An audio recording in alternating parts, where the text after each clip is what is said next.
How about there we go. Fucking OBS. OBS fucking turned my mic off.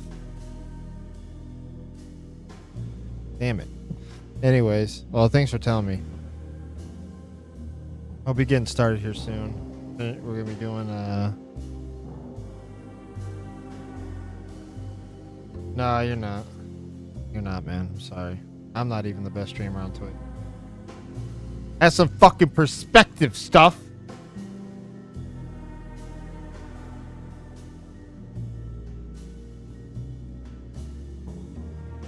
How you doing, brother? Got a good weekend?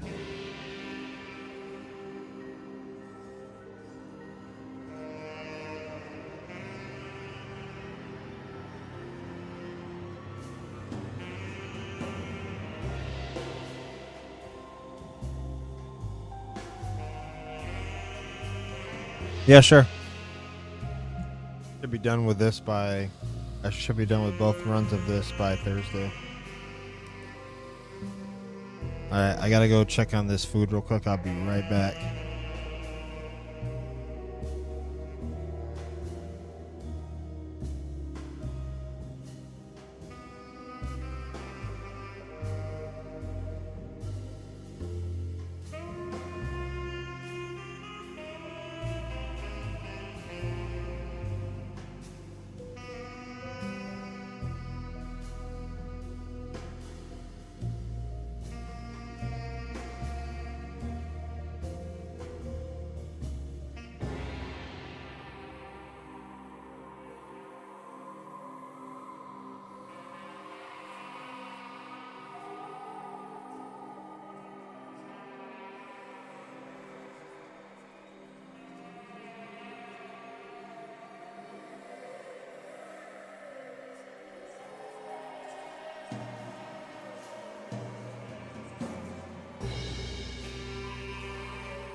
Hey, cooking chicken.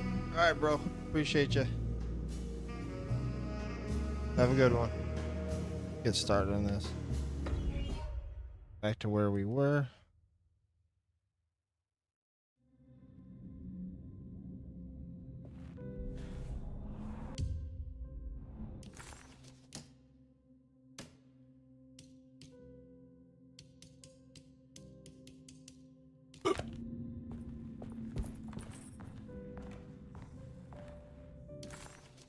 Hurrah. That's a...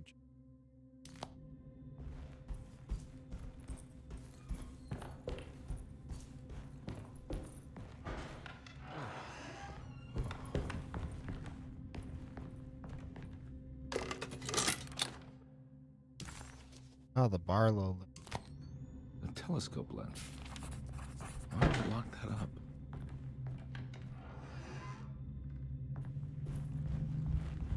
Jeremy had found. We gotta go back to the sitting room across the hall from me. No, not the sitting. On the first small parlor in the drum.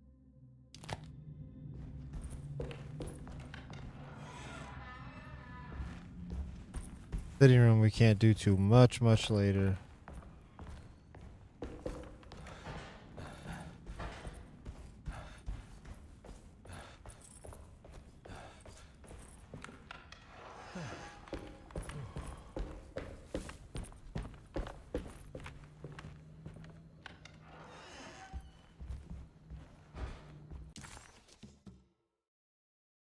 Yeah, we can go through the here and what is in this?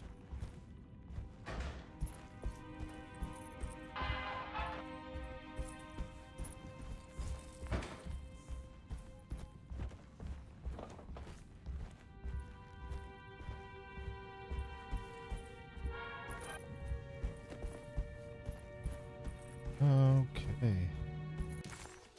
Doesn't really tell me. I know the drying room. We use the Barlow lens.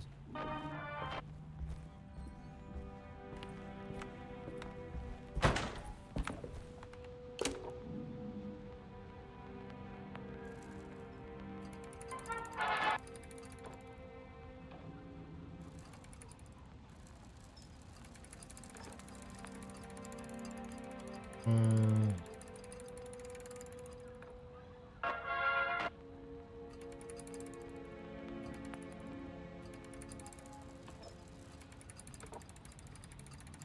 Out all the way, maybe? We need the bar.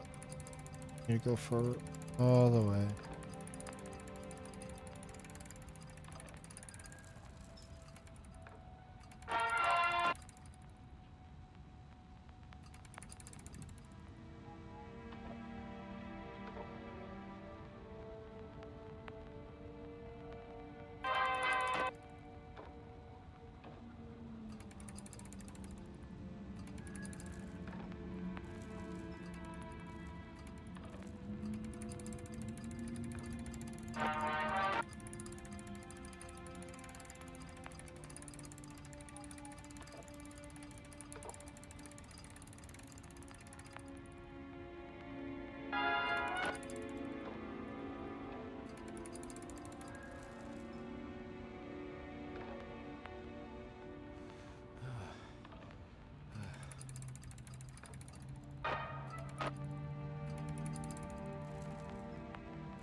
There it is. Got it. That puzzle took easy amount. Whoa.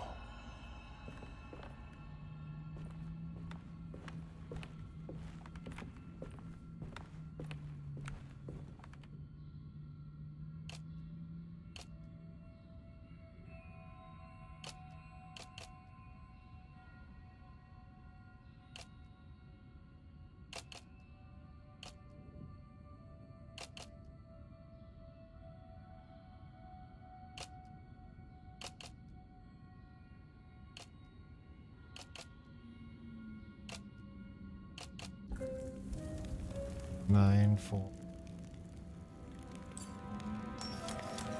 Oh, it does not back.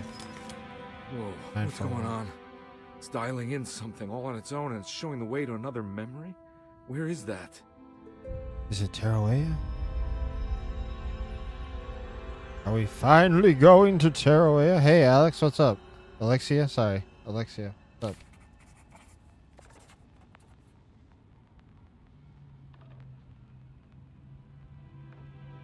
How you doing?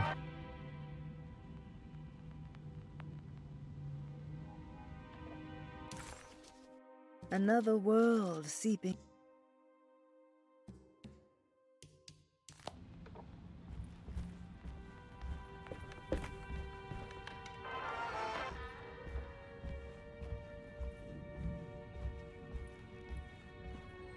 Seems mysterious.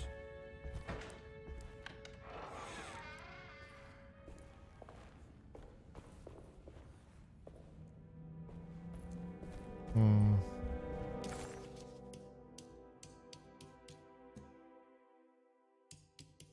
Lag me up. What's this? Good enough. As the word.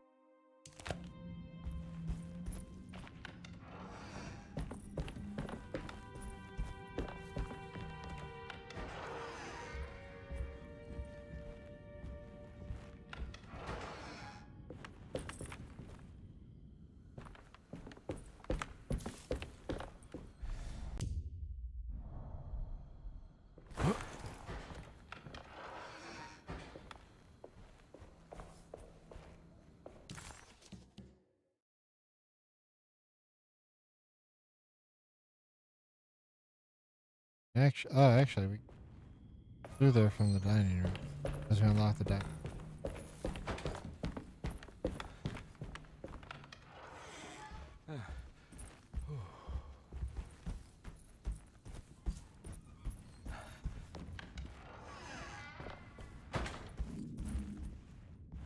Be down this way. Here we go. There we go.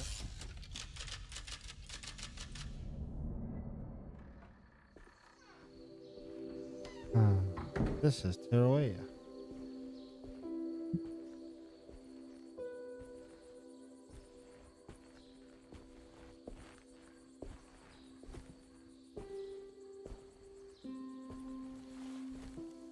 I'm glad to see you made it. I had my doubts, but the hope you instilled has yet abandoned me. I guess this must be Teruya. 1 second, guys. Who are you?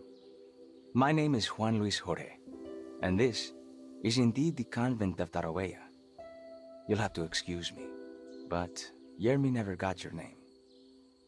The name's Edward Carnby. I'm a private investigator. You're not a patient, are you? No. I'm the author of a book that Yermi once found important. How does that work? Are you part of this memory as well? Is this even a memory? I think calling me a manifestation of Yermi's subconscious would be more correct. And so is the convent of Tarawea. I'm a man Yermi has never met, and we are in a place that he has never been. Okay. So are you here to guide me or something? I have no more purpose than you do. Welcome to I the stream, simply guys. have- Welcome to stream. I will happily help you, of course, if I'm able. If you are already somehow a part of Jeremy, why did he want to come here? Isn't he sort of here already? Yermi wanted to come here because it's a representation of his mind at peace. When Dr. Gray asks him to find his focus during his sessions, this far-flung convent is what Yermi imagines. He is under the impression that if he could physically come here, he would reach a perfect equanimity. A spiritual apotheosis. You don't think it would work? Yermi subconsciously knows it's just wishful thinking. He can't come here. Despite the pathways opened by the dark man between their Seto and Yermi's psyche, it's simply not possible.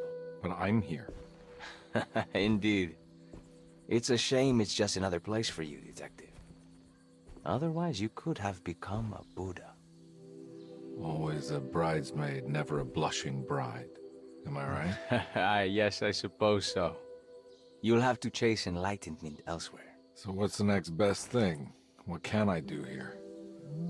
You should seek out the convent library and try to find the truth about Yermi's relationship with the Dark Man. It's the sort of knowledge he represses and is unable to reflect on. Will it tell me how to break the pact? Perhaps. At least you'll have something to confront Yermi with. Wait, why can't you just tell me? I don't know such things. You'd be better off consulting the text of Dr. Freud if you want such answers. Snap. No thanks, I hate Snizzity shrinks. snap. There is another thing you To should the know about the grizzly library. crap. He is here as well. The Dark Man has been working his way through the text for a long, long time. Dark man. He's here? How am I supposed to get past him? Be careful, Detective. Oh, jeez, just perfect. I don't like the way you said dark man.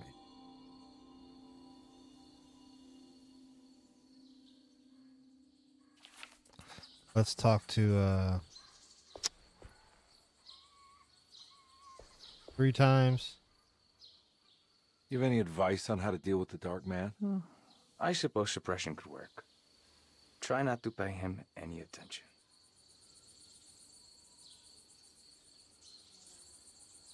I know you said Jeremy's never been here, but does this place exist in real life? I think it's supposed to be Mexico. But I am not certain of Tarahuella's origin.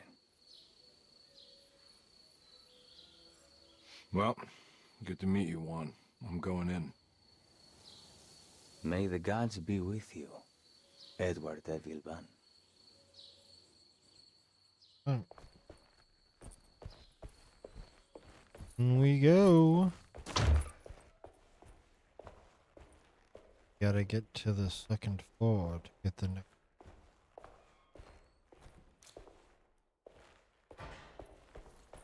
Gotta see if there's any ammunition around. I do need that ammunition. Need them there bullets.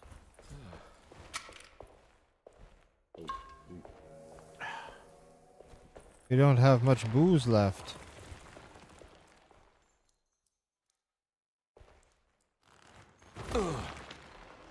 Our booze supply is limited.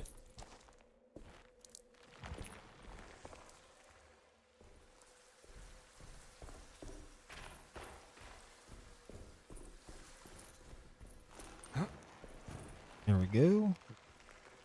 Hole here.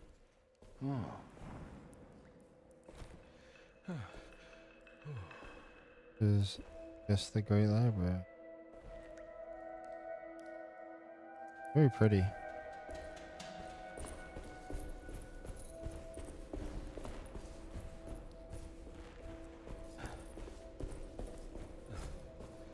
What is There's something missing.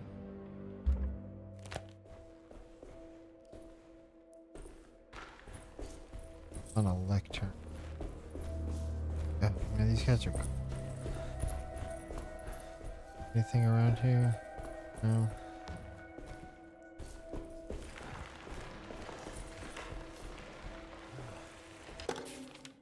The great library was endless, beautiful, and terrible. An Akashic record for the universe inside the mind of Jeremy Hartwood. Now corrupted by a story forced upon him, told by a maniacal liar. An evil conjured by science and secrecy. I will suspend a room and lock away the foundation of his character. Its key will be left to the librarian, the only thing invisible to the Prowler. Alrighty. So we gotta get to the 3rd floor, huh?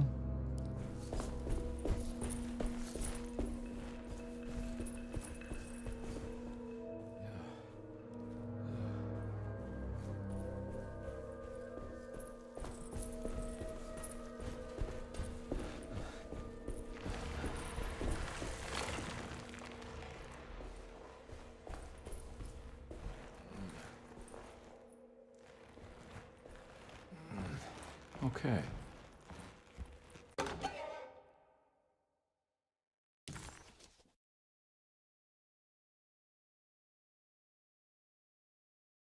Bull worship is common throughout history. For Christians, this can be seen in Exodus when the Israelites turned to worship a golden calf in Moses' absence. This passage shows the people falling back to the worship witnessed in Egypt, known as the Hapis bull. Another famous example is the Minoans on the island of Crete. Their worship of the bull gave rise to the myth of the Minotaurus, the half-man, half-bull monster that reigned the labyrinth. But for this particular case, I think I should tell you about the deity Astarte that brought the Taurus constellation to life to attack Gilgamesh. Even for a mythical hero, this celestial bull would prove difficult to defeat. Only by distracting the bull with a golden sail was Gilgamesh able to pierce an eye with the spear, which bled the bull to death. Okay. Pretty creepy.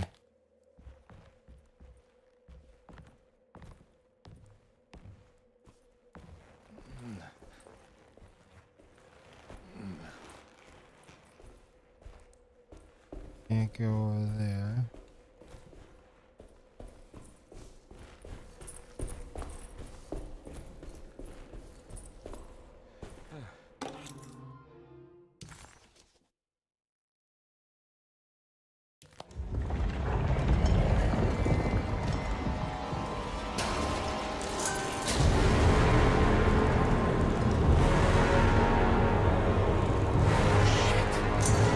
Manifest your worst fears, Jeremy.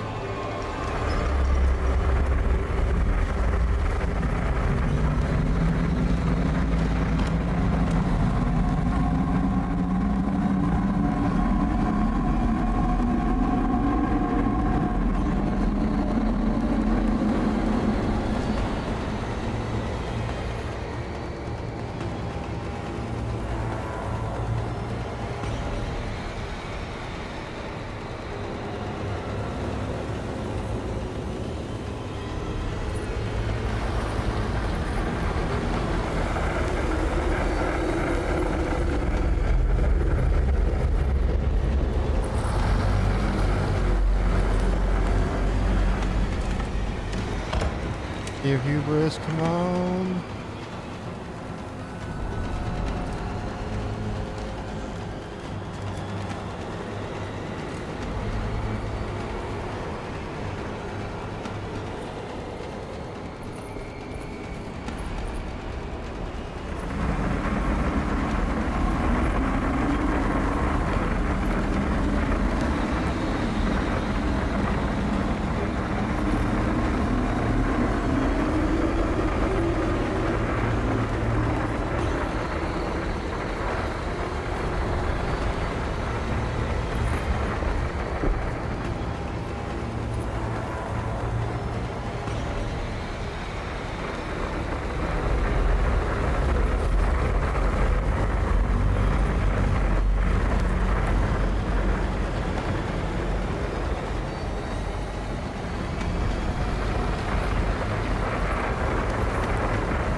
Ooh.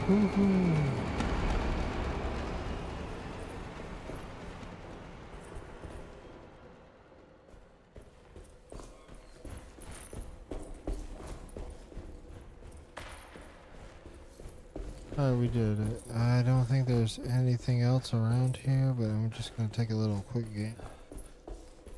Okay. Oof, I hate that part. Absolutely.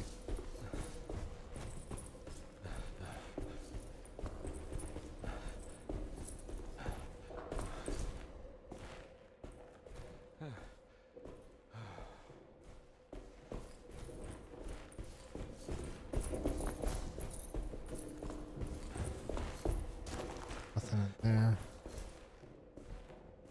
Right, here we go. Here's something.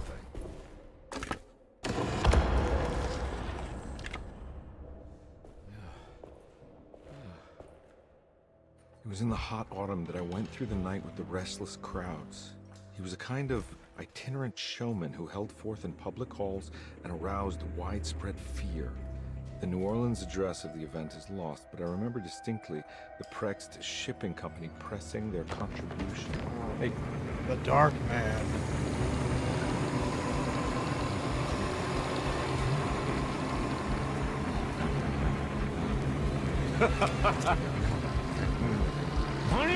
it's not.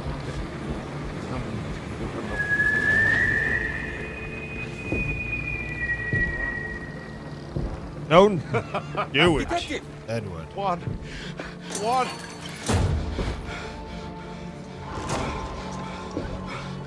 I hope you found what you were looking for.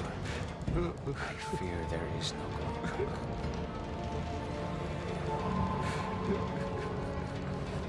Damn. Dude, I was so close. There must be something I can work with. Come on, Carnby, think. Think! The shipping company. Prext. Right. Good luck, detective.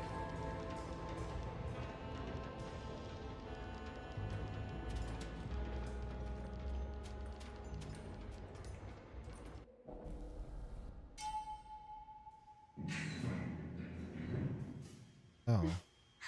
Well, thank God you're here, Detective.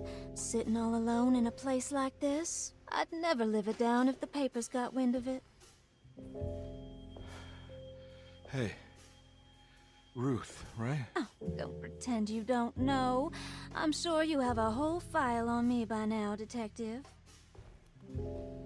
I suppose we weren't formally introduced. I'm Ruth Talon. Miss Ruth Talon, in case you're wondering. Edward Carnby. Enchanté. You sure? I had too many already.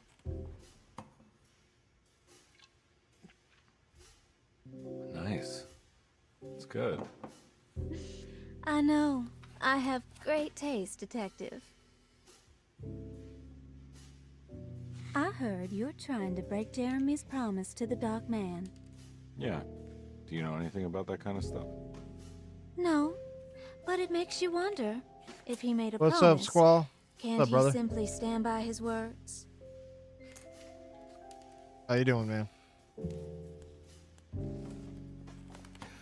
Look, I'm just trying to get Jeremy out of a bad deal, so he'll come back with us to New Orleans.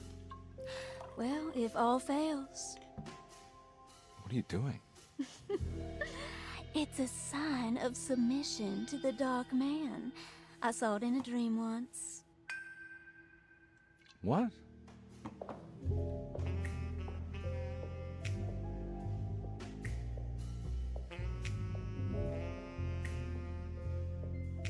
You don't know the Prext shipping company by any chance? I do. They made big money during the war. Their waterfront office is just over there. Oh shit. How did you do that? Do what, Detective? Bonne chance. Hey, have you seen Emily Hartwood anywhere? Are you trying to make me jealous, Detective? No, I haven't seen your doll anywhere.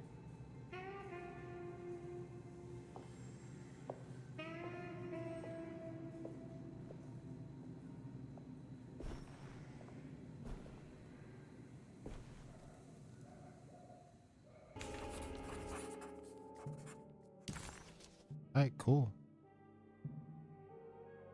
New Orleans lies southwest of Derceto, along the great Mississippi River.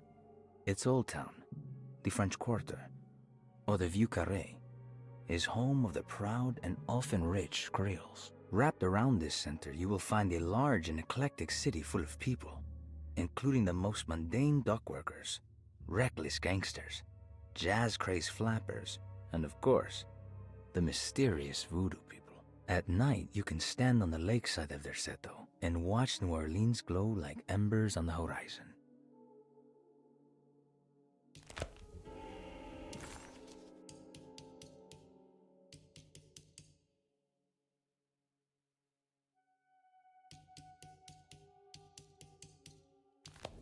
Prext Shipping Company. According to the book in Tarawea, the Dark Man is connected to a performance that Jeremy went to somewhere in New Orleans. I'm sure I can find the address inside.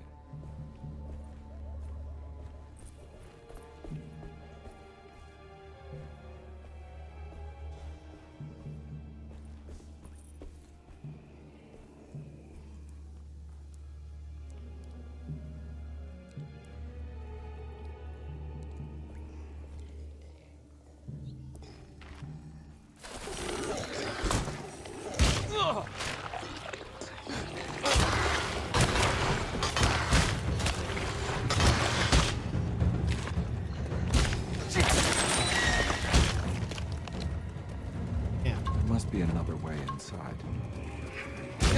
Oh, fuck.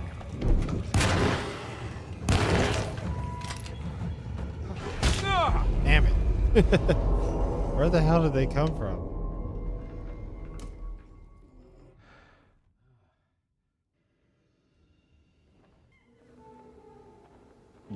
Damn it. Did not want to do that.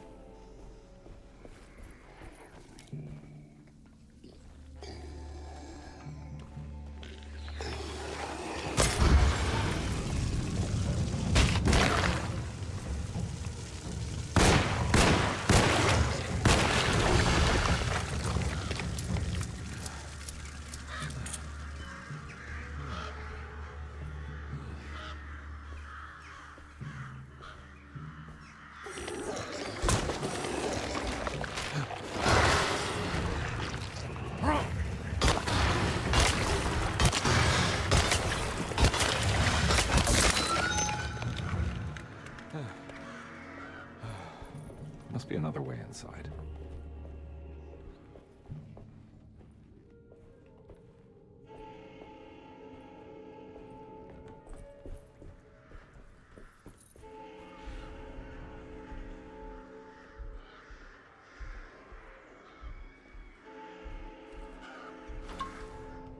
Booze. The booze heals you.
Was it over there? Damn it.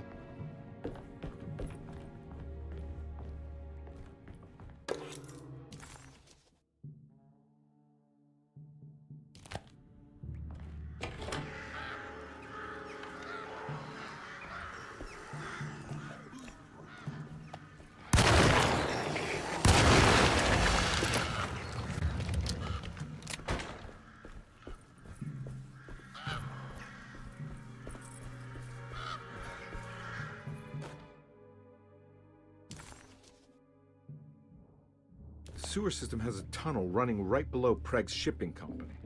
I bet I can use it to get inside.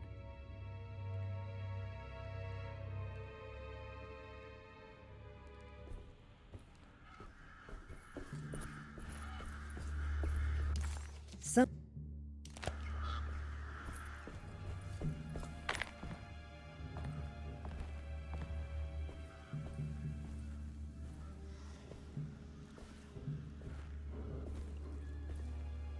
No way I can get this out of the way with my bare hands. But if I get that crane going, that should do it.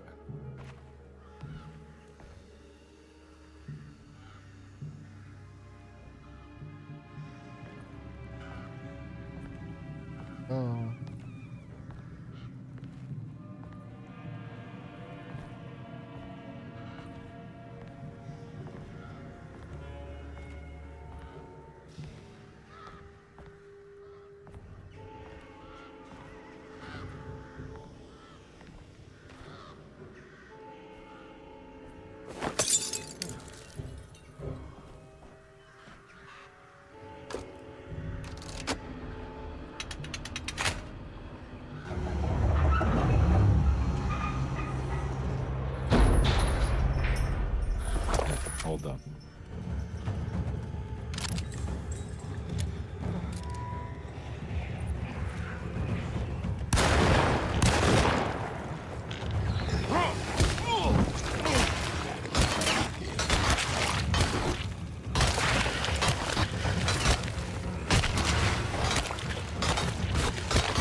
my sledgehammer's about to.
I don't know where all these guys keep coming from.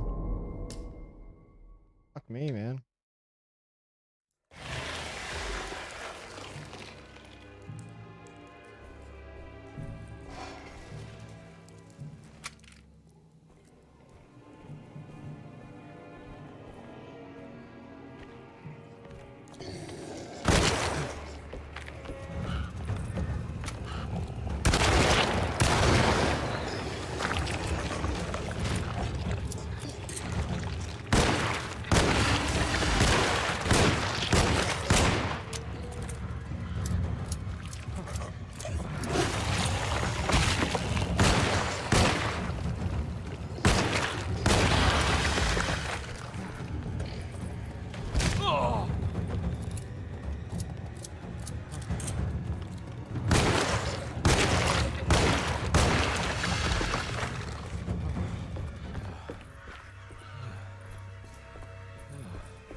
Jesus, man.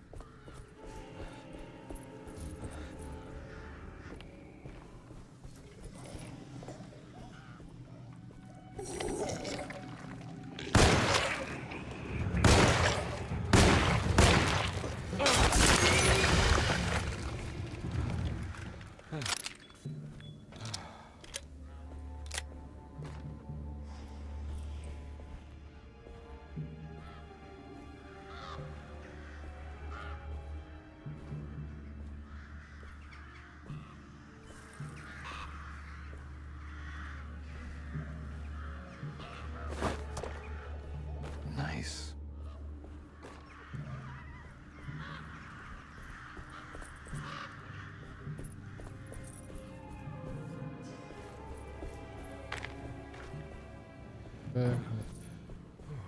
No heals. Nope.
Sneaky boy, let's go.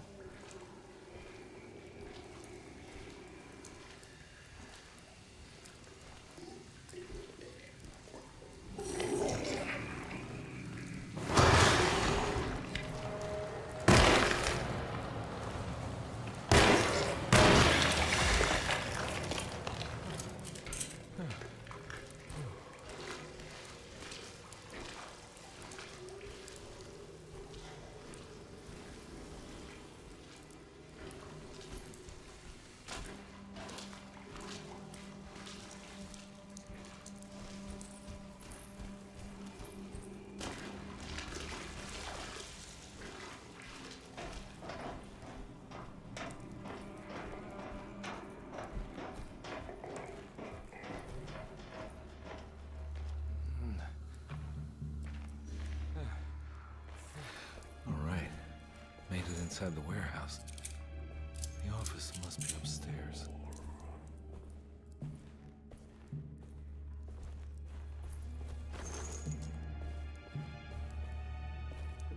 He's stocking up.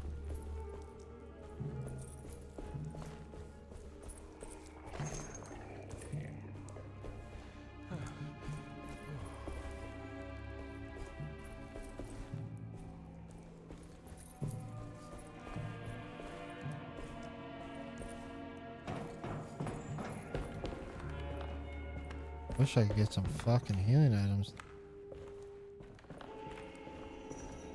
That'd be pretty preferable. Damn, low on the heals. Yeah.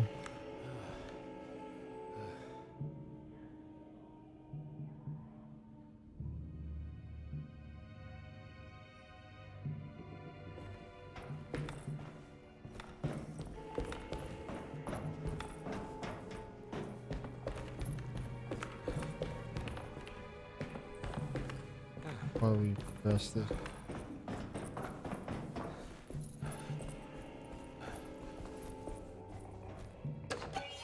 There we go. Asleep, with an anesthetized mind, Yermi filtered these words from Darcetos, gangrenous ground. Ever their praises, and abundance to the black goat of the woods. Hear us, mother, and take pity on us. Accept our sacrifice, and judge our worth. Ia, Shub-Nigrath. Ia, That's some Shub-Nigrath. Cthulhu shit. The black goat Shub-Niggurath. of the woods, with 1,000 young. Shub-Niggurath is a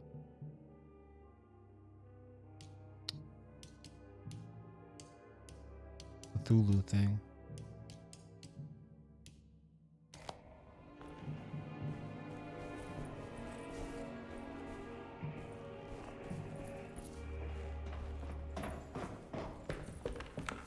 Oh, we can go back here. Yeah, we get our last weapon, I think it is.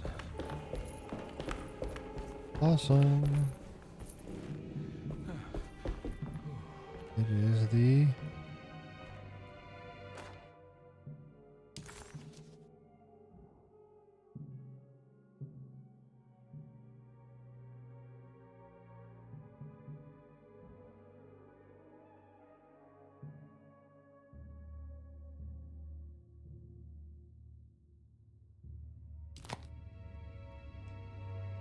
Hey, I always wanted to try one of these.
Cargo Manifesto. September 19th, 1892. Breck Shipping Company delivered 4 steamer trunks, 1 Egyptian sarcophagus, and a large wooden crate belonging to the showman called the Black Pharaoh, performing at Gaitin Street. Here we go. The address where Jeremy first encountered the Dark Man.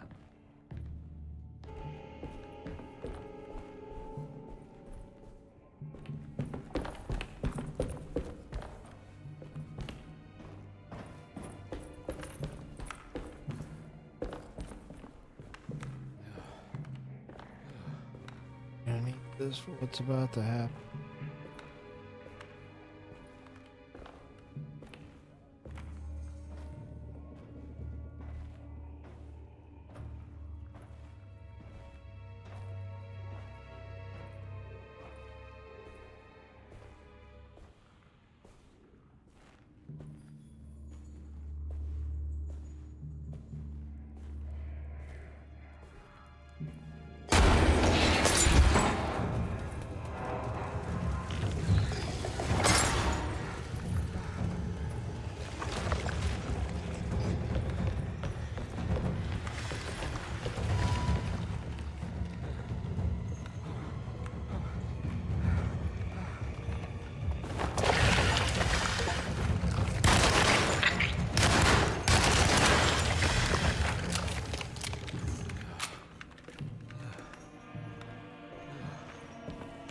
Did they all die? Nice.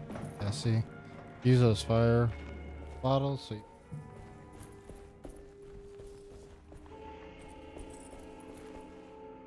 we killed one of them with a fucking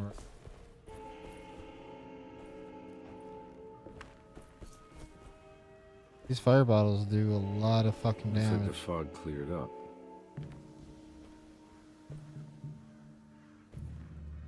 We're just gonna walk it. Pretty slow. Welcome to the stream, guys. To the stream. This Molotov cocktail, if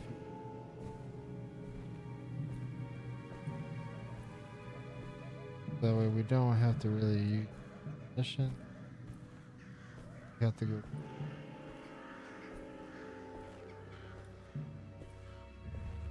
Back Niape. Power announced.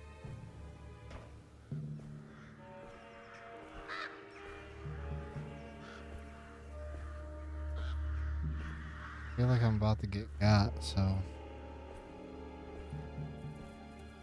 Wood news.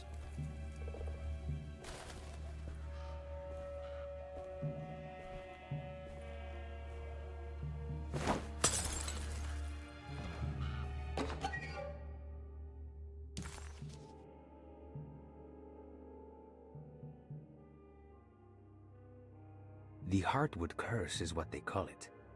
There wasn't much of a vocabulary for mental illnesses back in the days. There are hardly enough now. The Heartwoods carry a troubling chemical imbalance in their brain, which they have managed to pass down through generations. As they grow old, they are overtaken by overwhelming melancholy that unavoidably leads to suicide. Oh, you want the real story?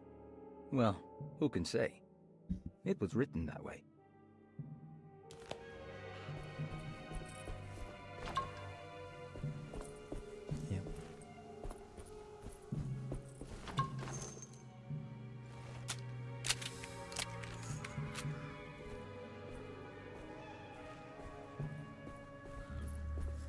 Lock on.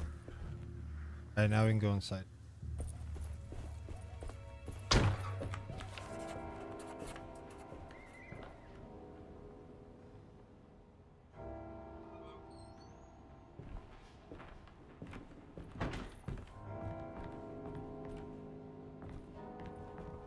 think we were.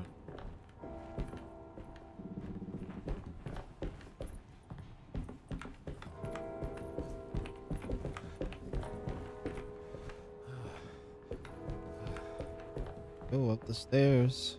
Up the stairs.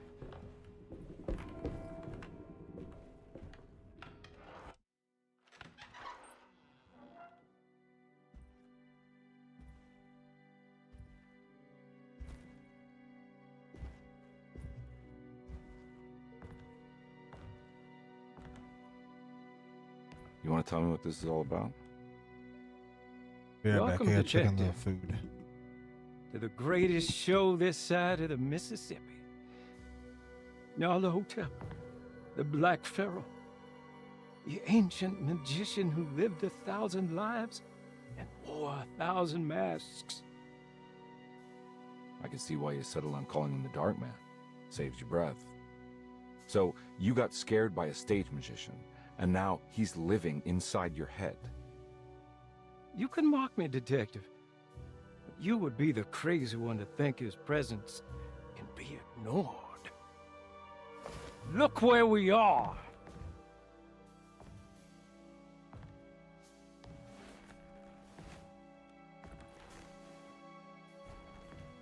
We didn't get to finish our last conversation, did we? You were about to tell me how to break the contract with the Dark Man. No, we can't. We would turn her loose on the world. So many innocent would die. But there is a way to break out of the deal. There is. He offered me a way All right. out. Steps to take. What are they? You'll never find them. They're forever entombed in his sunken desert temple. Jeremy, I'm not your enemy. Tell me where to go. How do I find the temple? No, we can't. I have to make this sacrifice. Run out of there, Jeremy. Run. God damn it, Jeremy. Get away from me. I'm evil. I'm gonna apparently. save you. Maybe. Who Don't worry. knows? Who even knows? Who's the bad guy? Could be me.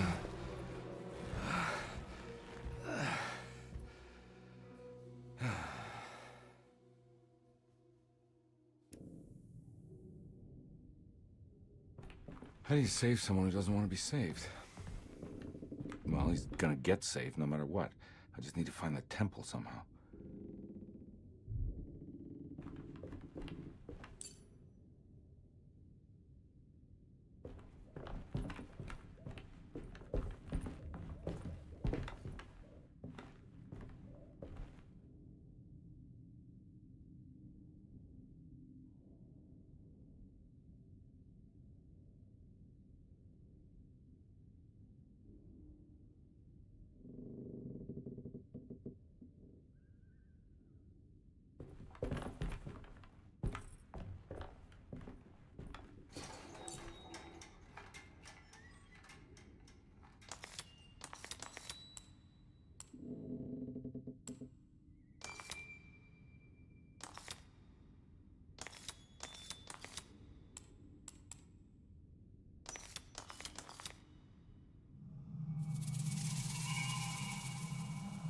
Oh.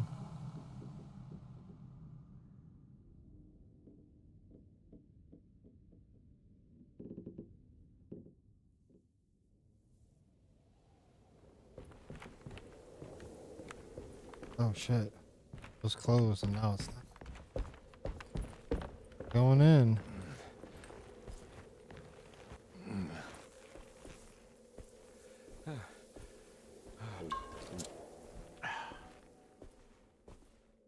I'm feeling a lot better about our prospect. Minus our healing item. Healing item really low.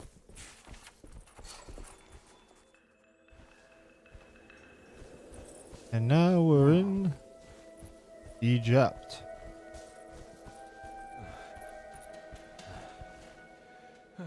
This is fucking beautiful. Looks really pretty good job with it.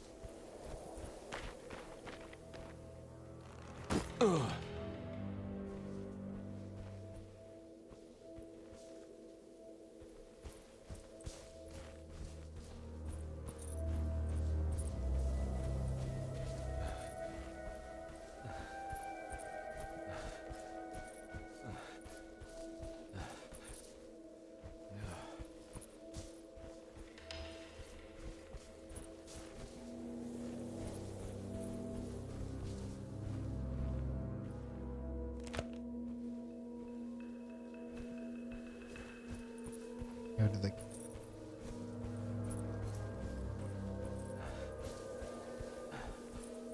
maybe there'll be some booze.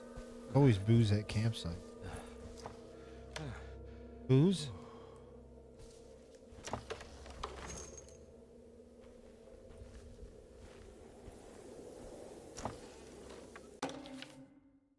temple of Nephron-Ka lies under our camp. Despite all efforts, that unholy site did not collapse, but sink beneath the sand. The pharaoh is long dead, his name meticulously stricken from all ancient writing. But that stage meant for blood and terror remains. The temple is said to be lightless, built to harbor all the haunters of the dark found in the very depths of our universe. Calling on the gods meant creating a bridge between our world and theirs. The terrible Aldebaran of Taurus, the Black Sun, was seen as the most important star in the night sky. Because, according to the Kitab al-Azif, it was said to be the home of that crawling chaos known as Nyarlathotep. Through ancient mechanisms, it was said that the priests could open shafts channeling the light emitted by that strange stone called the Shining Trapezohedron. Several streams pooled together above the statue of that dark man would then be sent through space towards the Black Sun, a message to the gods. I love the Cthulhu mythos. The gifts bestowed on the sender are completely undocumented, but often assumed to involve dark blood pacts, where souls are traded for malicious miracles.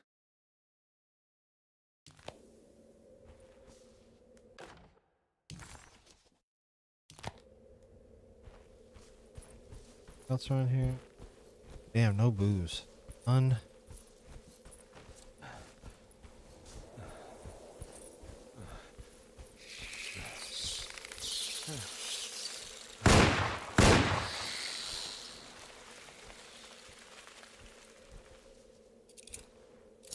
You didn't have to. Here we go. I just wait. Here we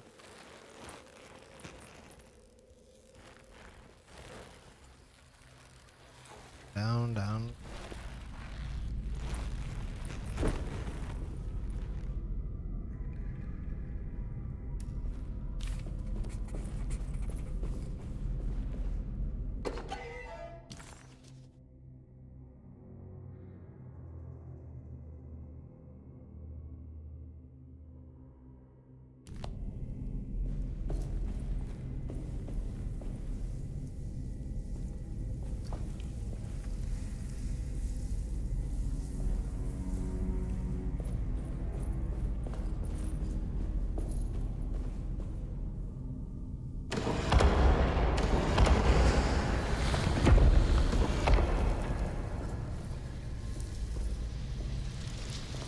Star constellation.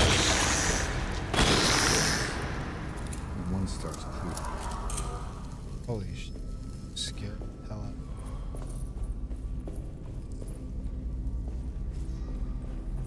Around. Booze or bullets.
This one looks operational.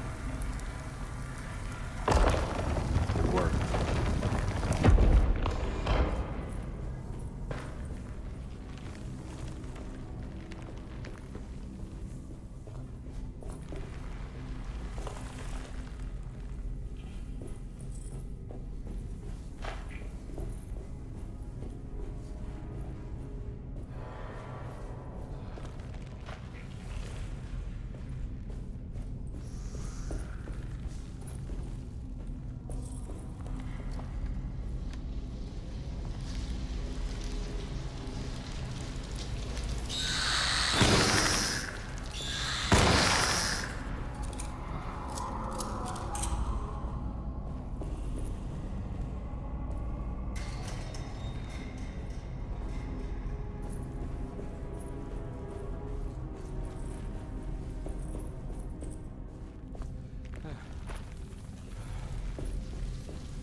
Alright, let's do these puzzles. Got everything. Here we got all the collectibles. Blue.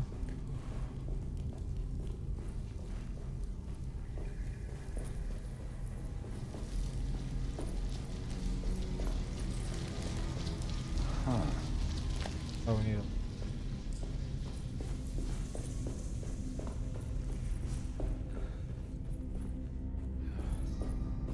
Third one. This one. How about out this hole? Looks like there's a lens.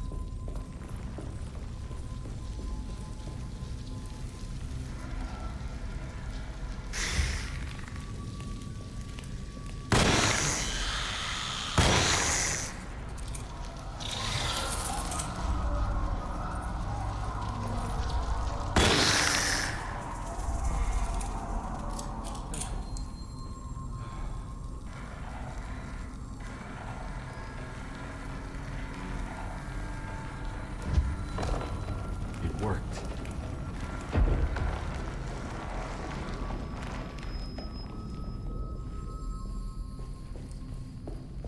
Over that way. Hopefully we can get some fucking ammo.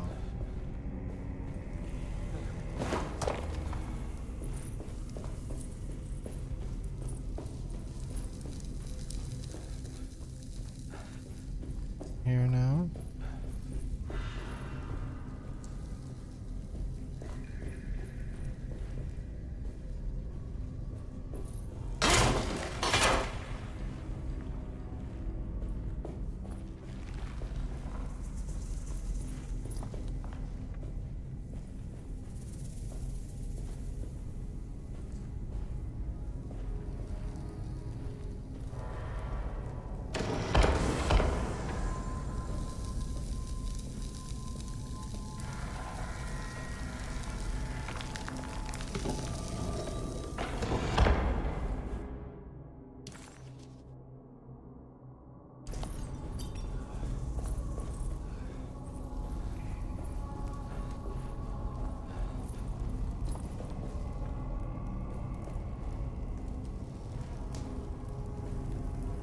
Those what?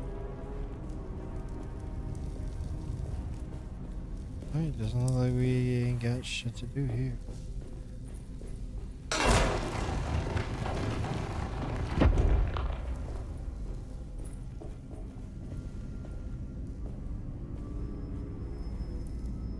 Backups. Means me.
So that's a shortcut back up to the top.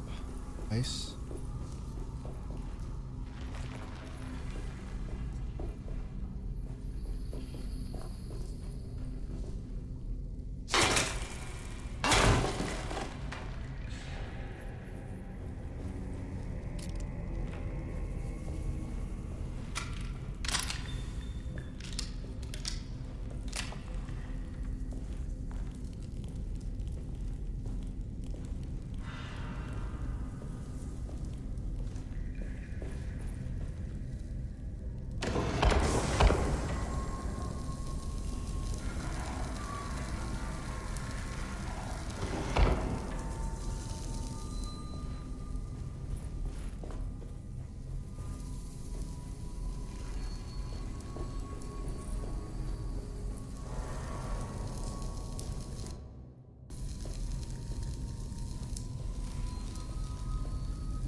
We can go up here.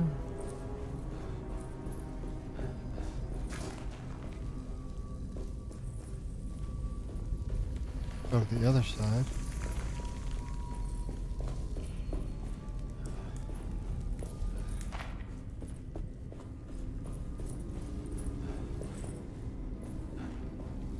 I thought the right. Should be able to do.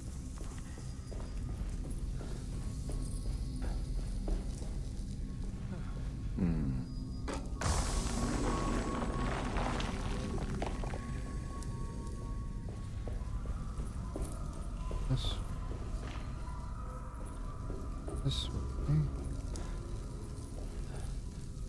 Here.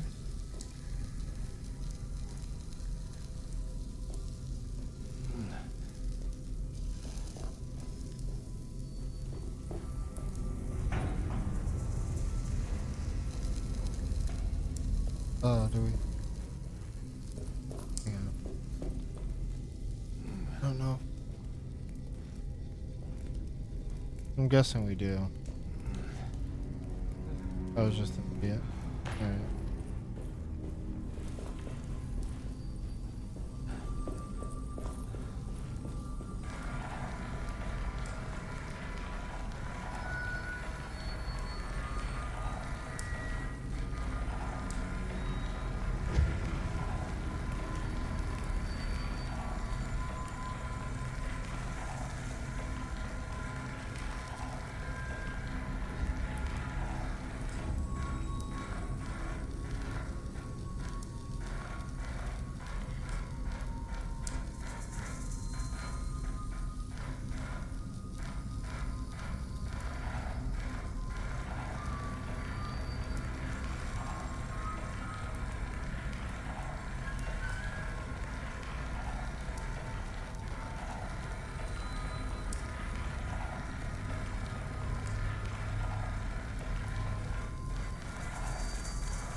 Don't know.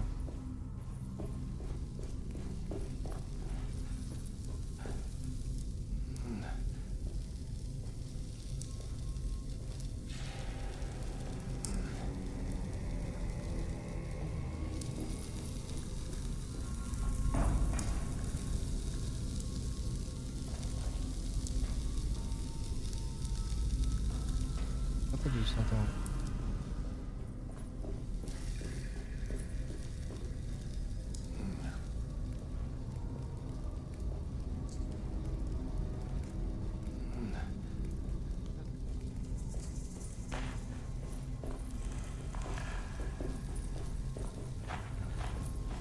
And none of the bugs.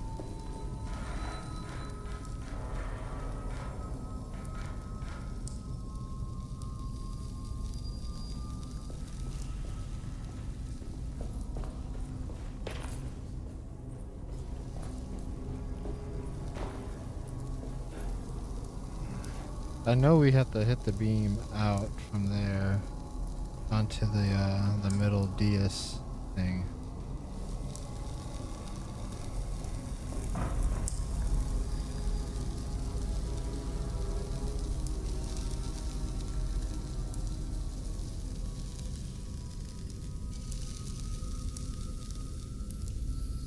And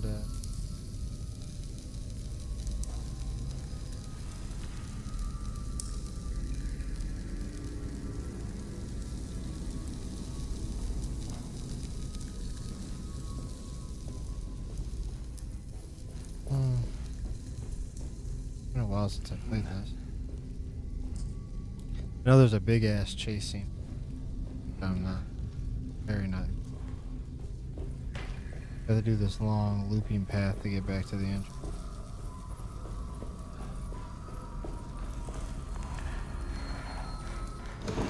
Okay, there it is. Now we can do it. We hit the wrong crystal. I have to cut all that out in editing. Me running around like a fucking idiot. Let's go. Yeah, now.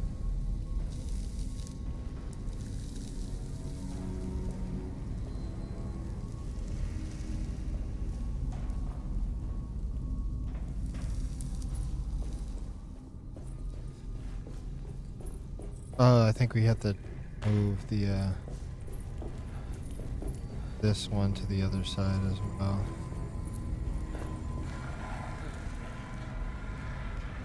We have to beam all the. Yeah, with the beam. We gotta get it full beamed. Full beamed. 100% beamed here. And then this one goes right at the middle. Alright. Now we run all the way back.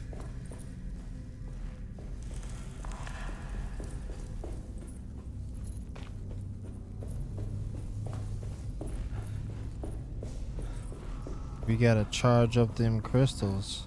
Them JO crystals. Go. So that's done.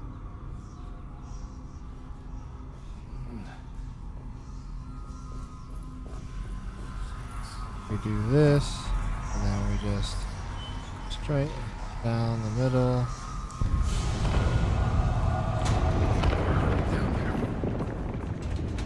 That collapses, so we have to go this way. Oh, never mind, we do have to go that way.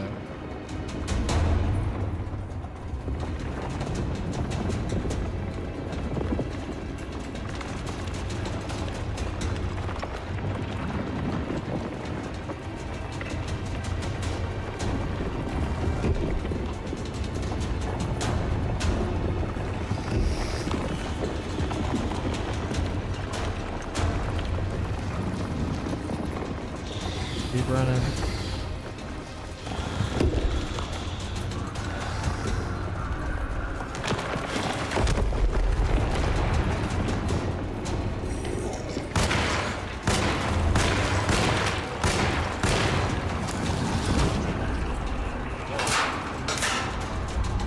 I am on top of this thing.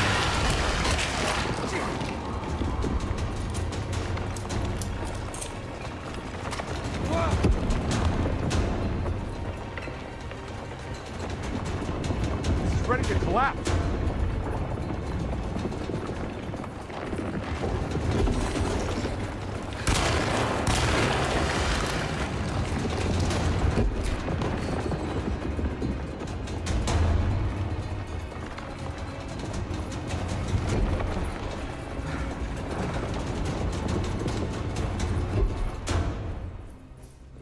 What is going on? Let me grab this.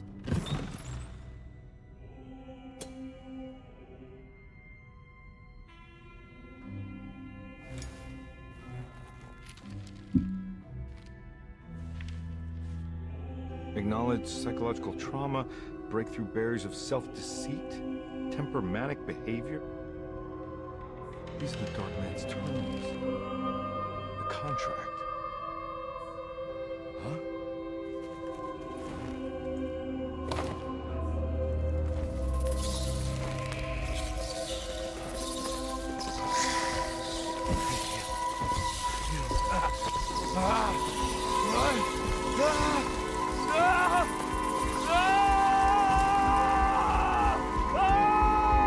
And we're never seen from again.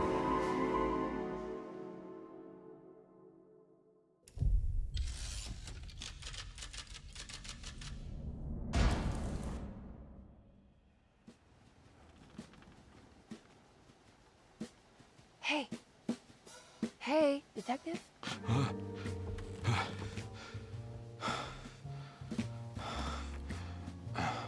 What are you doing? Oh, I found something. Great. Was it alcohol? God, no, I just got the wind knocked out of me. I think I know how to break the contract with the Dark Man. Just more and What more exactly covered. does that mean? Everything going back to normal. All right. I found some more information on Dorsetto and the patients. There are some seriously strange things going on here. I'm pretty sure 2 of the patients are dead and maybe even the clerk. Oh, yeah. I kind of just gave up on worrying about that. Well, just keep your eyes open, I suppose. What were you doing again? Jeremy made a pact with the Dark Man to keep all the madness locked inside Dorsetto. All right. I'm gonna break it. I just have to... Where is it? Where's the talisman? It's around your neck. Ah! Ah! I worry, detective. Don't. I'm fine. I worry that you're not much help on this case. At least you're a good distraction. Trust me. You're getting your money's worth. At this rate, I'm an absolute bargain. Literally. The shit that this man has gone through, woman.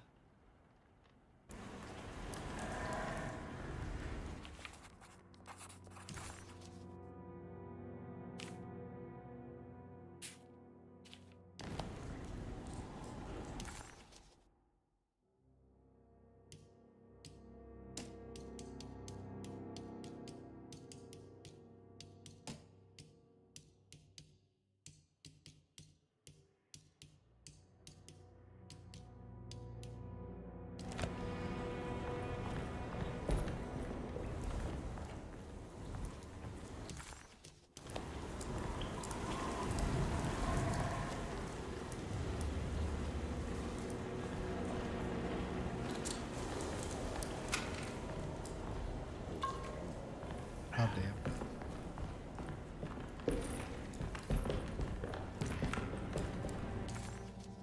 Calm. Did I not go back into the attic? Some ambiance. Did I not go back into the attic?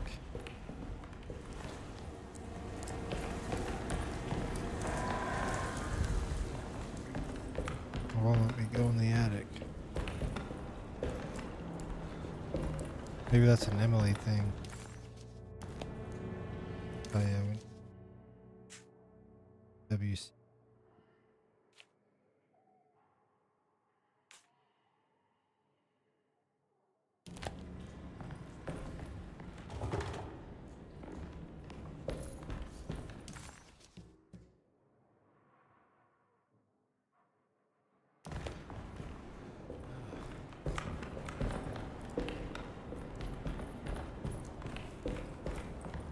I need the key.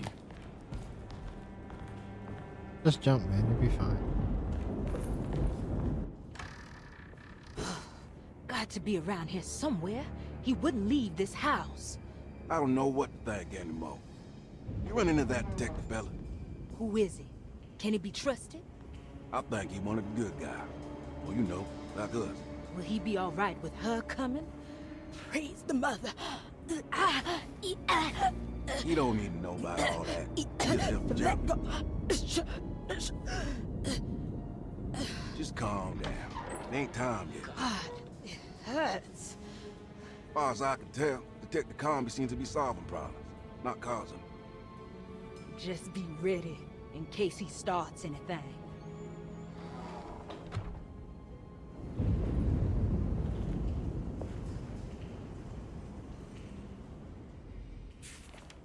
All right. The two orderlies still.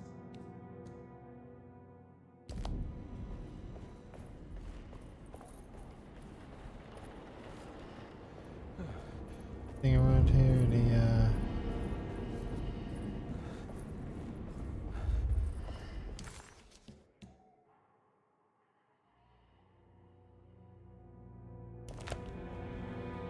let me go into the dining. Gotta go get these.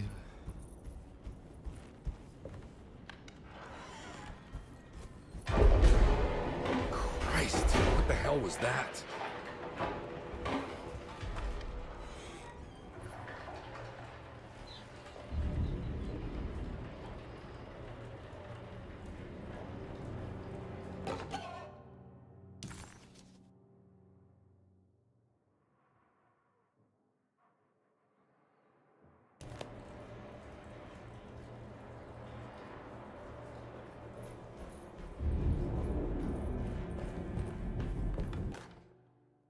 We must have faith that Jeremy's pact with the Dark Man is a bluff. If we are lucky, our visitors will find him and prove it's all nonsense before night falls. What is true is our attempt to call on her. Too many things have happened for this evening to be in vain.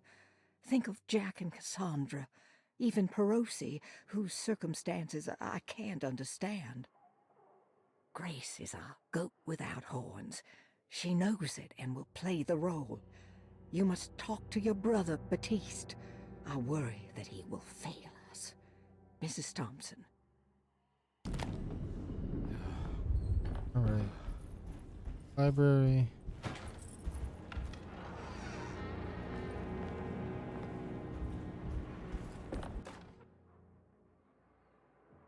Lunacy and the Astarte Artist Colony, a monograph by Yael Klein. In early 1909, the old Derceto plantation outside of New Orleans was turned into an artists' colony. 3 famous European artists rented the house and the surrounding land from the owner, the Ledoux family. The colony was chiefly run by Sebastian Cortez, who was playfully dubbed the captain by his collaborators, William Arges and Heinrich Kassel. The colony existed for 6 years, until one day all 12 members disappeared without a trace.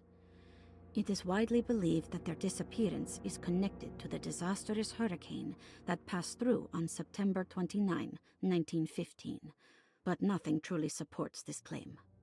What is known is their frequent participation in New Orleans nightlife, their love for hosting parties, and their elaborate contributions to the Mardi Gras parades as the Pirates of Pontchartrain. Accounts of their lifestyle can be found in almost every gossip column. It can effectively be summed up as carefree and bohemian. In late June 1909, the name Astarte first appeared in the newspapers. Cortez said the name came to him as he was painting. There is never any claim to knowing about the ancient Phoenician fertility goddess with the same name before this time. His fellow colonist Heinrich Kassel did know, because he later produced sculptures that show clear references to ancient idols of the goddess. It's impossible to know for sure how this name suddenly made an appearance, but it is interesting because of Derceto's history. Even the name Derceto is the Greek name of a Syrian fertility goddess. In the case of naming the plantation, Derceto was certainly not an accident. We know that Elijah Pickford intended to build a temple for his cult, for he had distributed pamphlets 2 years prior to the purchase of the land, advertising his intentions. His followers were estimated to be almost 100 men and women, mostly sailors, Maroons, and Cajuns, when the plantation was built. To outsiders, Derceto registered as an ordinary slave plantation, which enabled Pickford and his flock to remain hidden for decades. The official story is that the cult lasted until 1862, when the Union Army came and burned down the plantation and scattered all who lived there. Following the Civil War, new people started to congregate in the ruins of Derceto to invent a new fertility goddess, the Shub-Niggurath. As much as Derceto is a particular name to have heard of, it's not entirely uncommon among the learned. Astarte is equally known and could have been subconsciously chosen by well-read artists. Shub-Niggurath is, on the other hand, very uncommon. Almost impossible that anyone in Louisiana would have heard that name.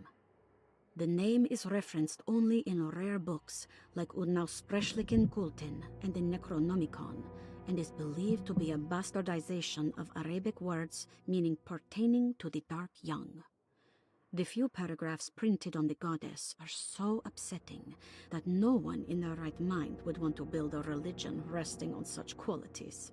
The Shub-Niggurath cult was hard to get rid of, but it is believed that despite the police jailing and killing several cultists over the years, the main culprit in the cult's demise is the cult itself, which seems to line up with every instance of cult activity on Derceto's grounds. When Captain J.W. Norton of the Union Army arrived, he described the people at Derceto as malnourished and maniacal. As much as the army tried to save them, they fought back with fervor, as if nothing was going to stop them from slowly destroying themselves. While the disappearance of the Astarte artist colony remains a mystery, the recurring motif seems to suggest that their fate involved lunacy and a hunger for self-sacrifice to that fertility goddess with 1,000 names.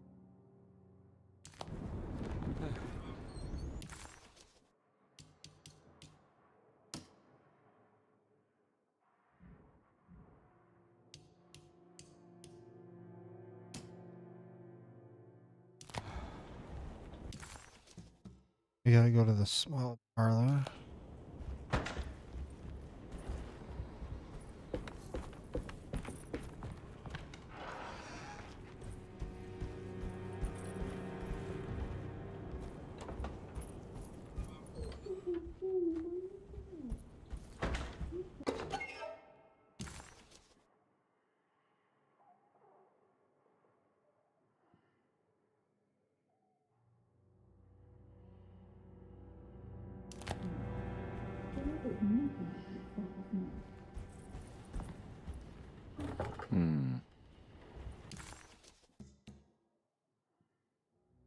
What else is...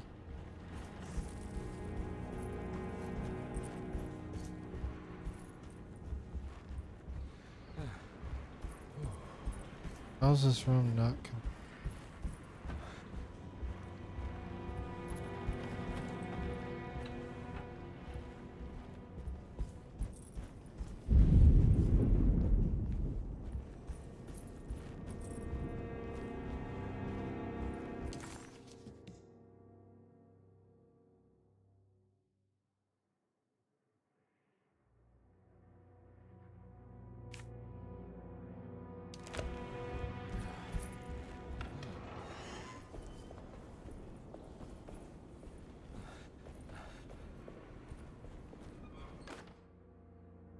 Mrs. Thompson, I understand the last week has been busy.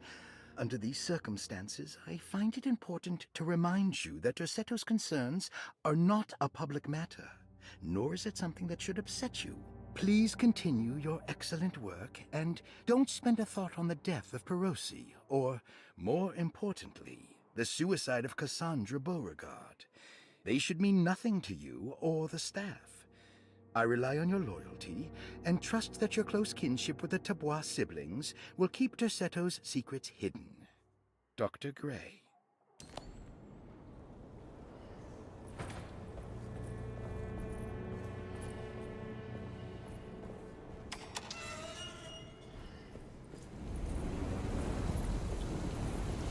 Climb this ladder. Door is locked. They locked a bunch of the doors to keep us from getting around. Put all this stuff here.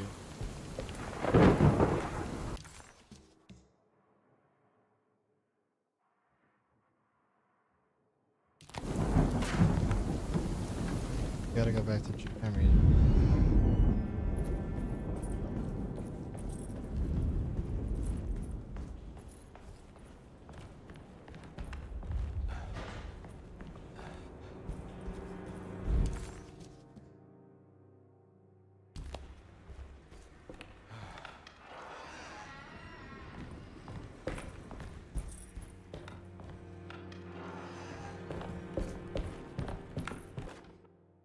Detective Comby, I'm terribly sorry that my niece has pulled you into this mess.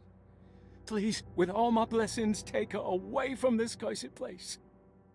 I have destroyed that Eater of Worlds and locked it away in the attic and retreated to a place of hiding. Tell Emily I'm safe. Tell her all the lies you can think of to make her listen. Take her back to New Orleans. Sincerely, Jeremy.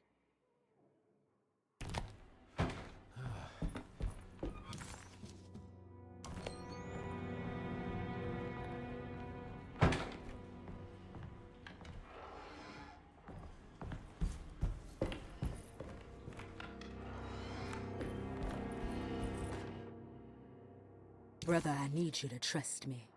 This is the most important moment in our family's history. I know you have doubts and that the terrible Mama Loa told you lies.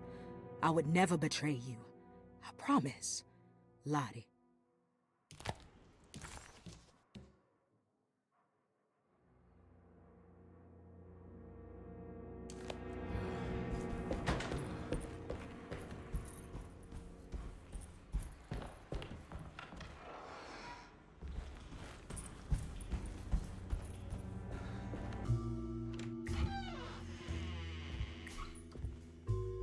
Detective Conby. Good to see you again. Solved the case yet? I'm trying. Hey, Grace, you okay? Oh, she is just peachy, Detective. Are you looking forward to the Feast of St. John, Grace? I can't wait. Kids, ain't they great? What exactly are you planning for tonight? Oh, not much. We eat, we drink, we pay tribute to the wishing tree in the conservatory. The usual. Then why all the excitement? There is just something about tonight. Something's different. I think we all feel it. Besides, we got ourselves some new words for the prayer thanks to your buddy Jeremy. She'll come and turn the world inside out, and things will begin again. That sounds strangely threatening. You should come.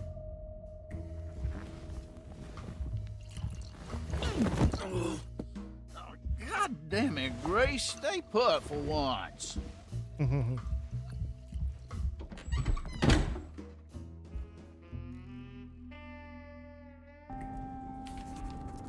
Okay.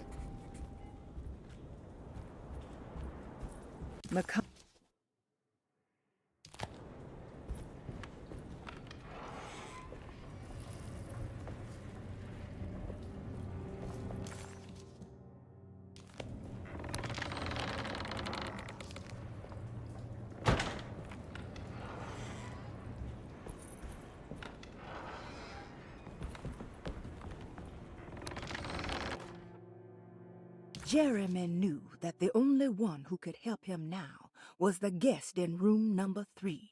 The room seemed to have been empty for so long, but that wasn't allowed to be true. The story needed to be different. To include something from the outside, he would bring the guest back to room 3 and show them what was in that safe. 913. But those were not the right numbers. That was the combination for the safe in the clerk's office.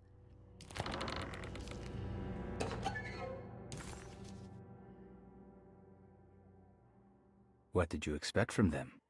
You created too much. There wasn't any room to breathe. Your reification rendered all possible worlds void. You took everything they could imagine and constrained it into something that you didn't even care about. Or maybe you did. Perhaps you cared the most of all. Maybe you tried to save them from themselves, and that is why you had to die.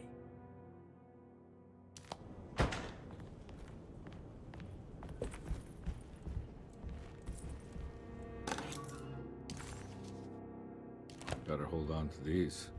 Wouldn't want them to get lost.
What a terrible thing to recognize that your betterment was an illusion. That you are so infatuated by the virtue of struggling that despite all your hard work, you made no real efforts to ever become well. Or that the treatment becomes such an obsession that instead of letting your wounds heal over time, you tear at the flesh in the hope that it will heal better and faster. If only it would bleed in the way you wanted. Do we ever become well? What do you think, Dr. Gray?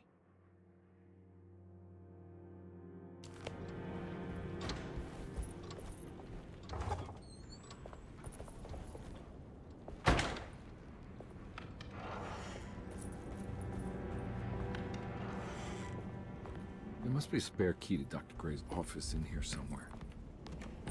I don't have the combination for this, but maybe Jeremy did.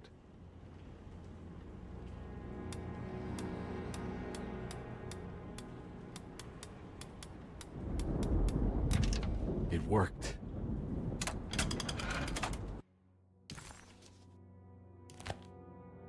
The last guest in the empty room suffered from severe maladaptation.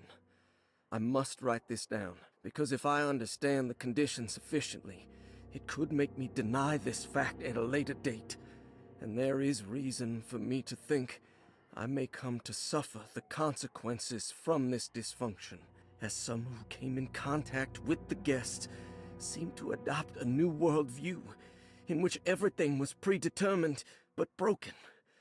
Upon accepting this worldview, some memories became unmanageable and later rejected. I do not know what this means. I cannot even remember the fate of the guest. I think they were simply misplaced one day and forgotten.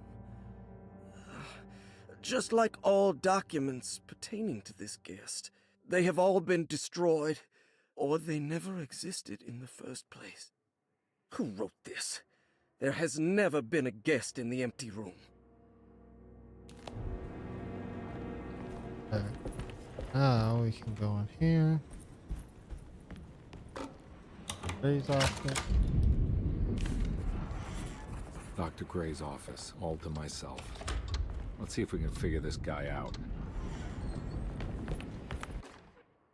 I have finished tidying up Miss Beauregard's belongings. I will leave it to you to contact her agent and have them collect her things. I found one of Grace's drawings she might want back, along with this key in her room, which I believe you've been looking for, Mrs. Thompson.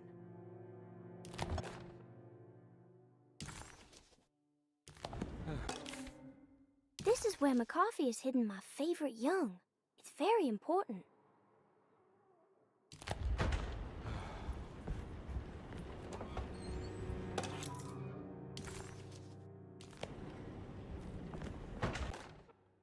Dearest Dr. Manzetti, I find myself in a losing battle with my patient. As I've disclosed in my previous letter, his delusions have him completely captured. It's bad enough that he is torturing himself with paranoia, but his madness turns out to be quite persuasive to others, effectively laying the ground for mass delusion. I am writing to you in hope that you can give me some guidance. Beyond my ambition to avoid devastating surgery on my patient, I have grown worried about my own defenses. The words of my patient are deranged, yet they often resonate with something primitive within me. I have tried photographing his brain with X-rays. It was surprisingly difficult to get good results. Dark blotches on the plates kept obscuring all details. My patient looked at the bad plates and cried out in terror, telling me the dark areas was the shadow of the worm, eating him from inside. I could not see anything out of the ordinary. I hope this is a sign that my mind is not as receptive to the madness as I had feared.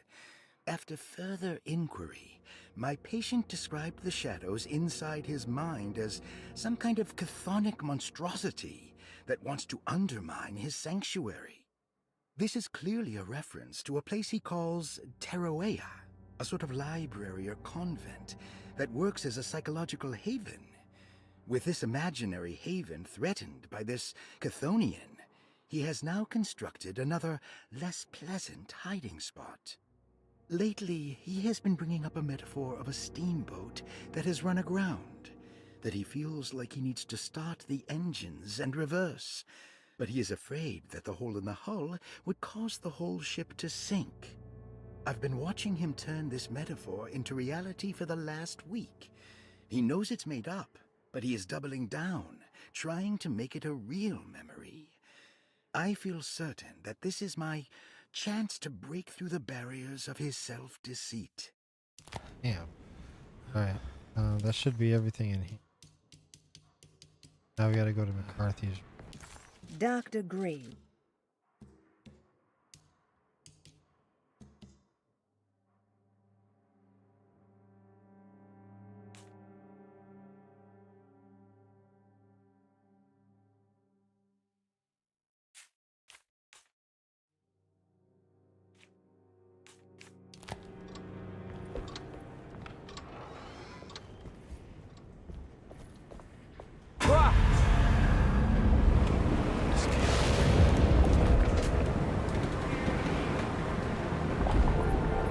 It's a steamboat.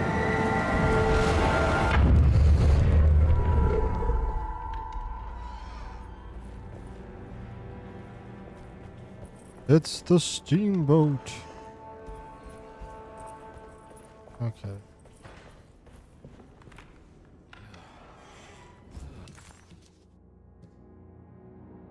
Gotta go into McCarthy's room.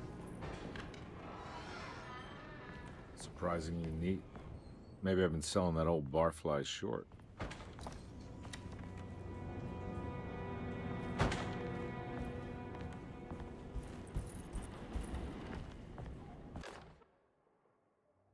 Sometimes, I think this place makes me worse. That Derceto might be my grave. A coffin made of ostentatious architecture. A Taj Mahal for the drunken depressed. There's something about Derceto. Something about Dr. Gray. Like we all pretend that we're here to get better, when in fact we are here to be forgotten.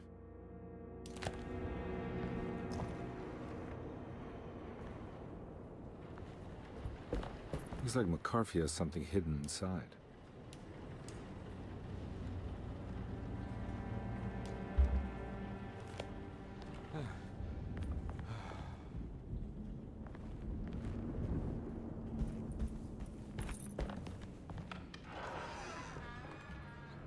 Down to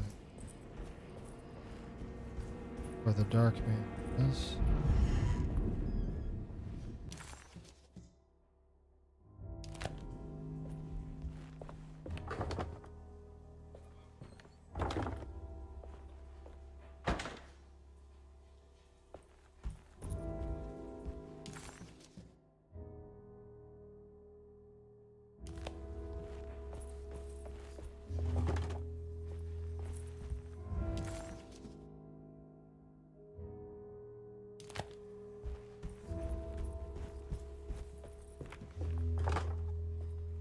Okay, guess we have to go in here.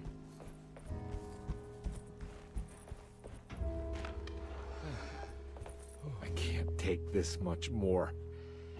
This has to end.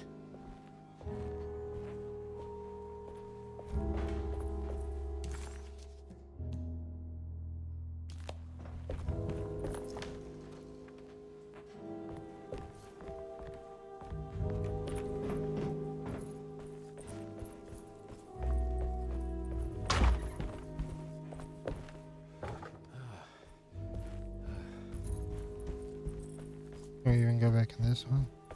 Yeah, no.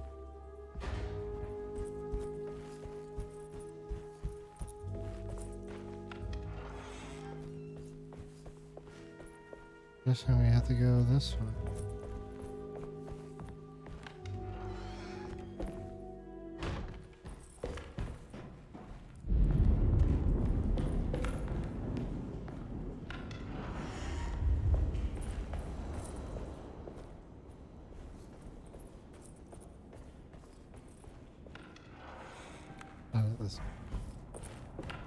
I'm going here now. This is my room.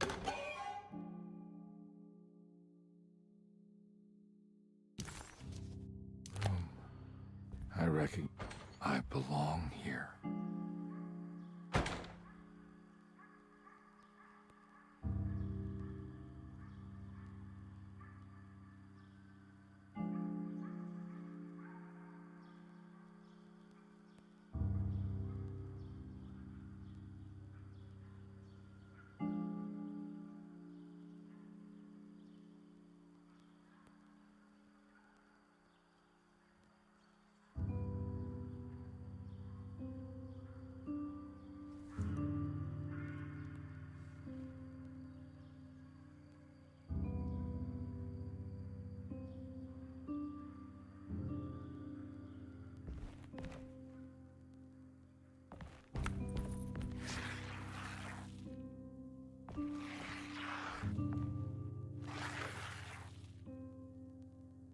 I know that number. Where's that from? I did this. I wrote that.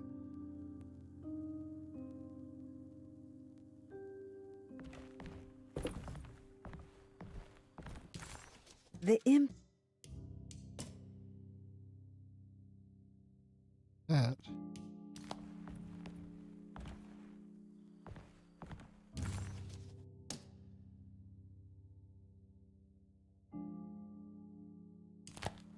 Six nine.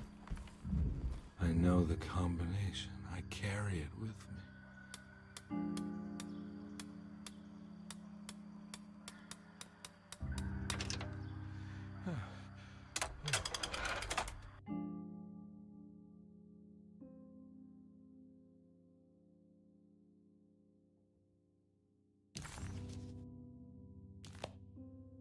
Detective, I have made many discoveries in my case. The child we want is safe, thanks to good people like me and you. We're so similar, but you don't see all the things I do. Fuck. To find your man, Jeremy, you... Load.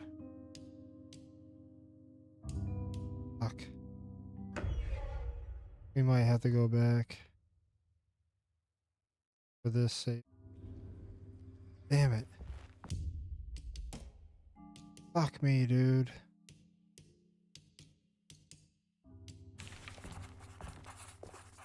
This is my room. We can get it with I belong here. we can get it with Emily.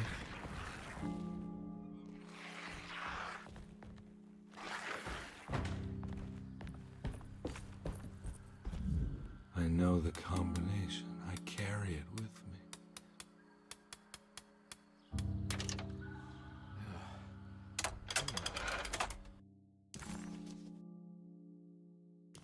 Detective, I have made many discoveries in my case. The child we want is safe, thanks to good people like me and you. We're so similar, but you don't see all the things I do. To find your man, Jeremy, you also need to look for the girl. It has always been that way. The young deliver us all. You should have a look in my room. There's a piece of the puzzle you will need. Take care now. My coffee. How long have I been here?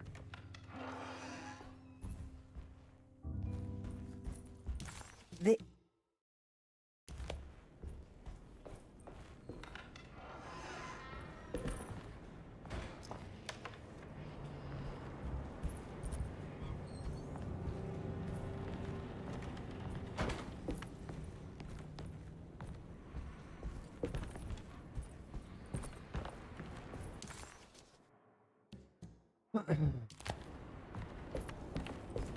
What is it?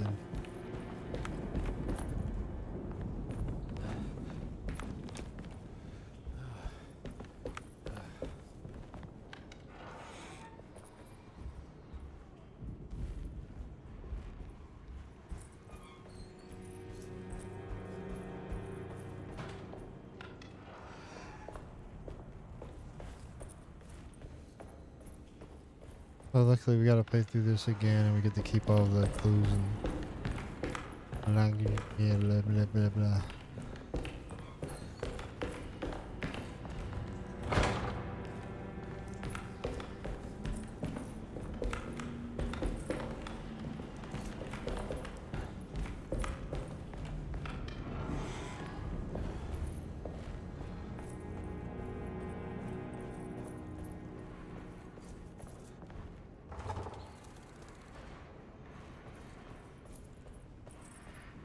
We gotta go back to the sitting room.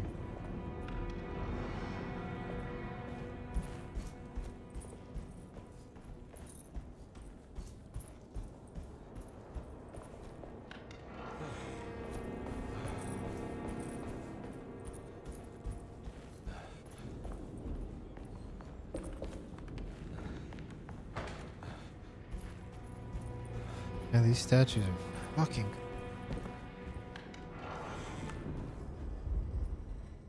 There's something missing.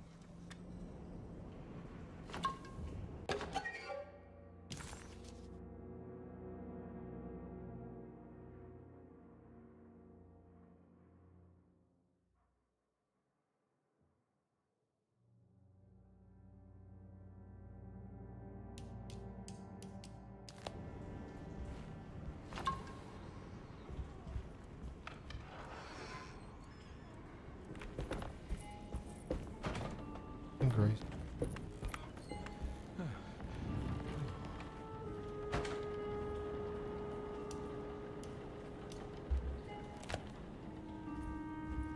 Okay. I think we can use that.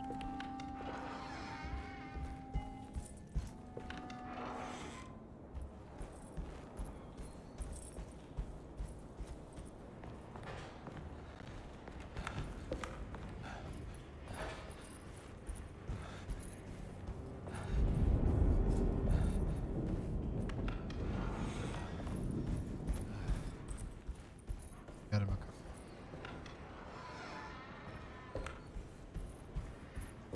Looks like McCarthy has something hidden inside. Yeah, there we go.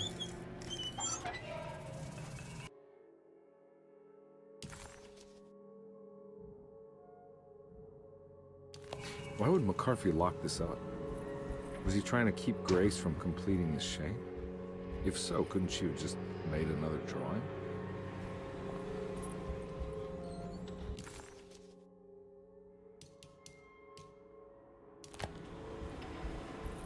Holy shit, what the hell? What the hell happened in here?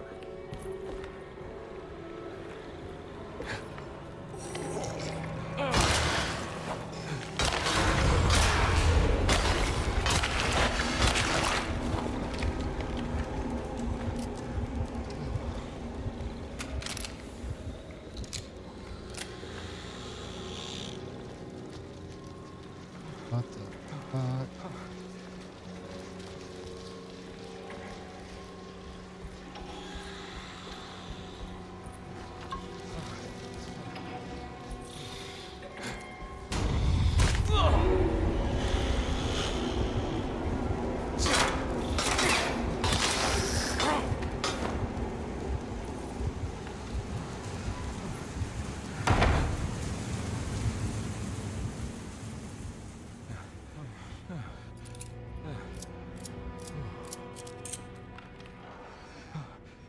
Yeah, this place is fucking.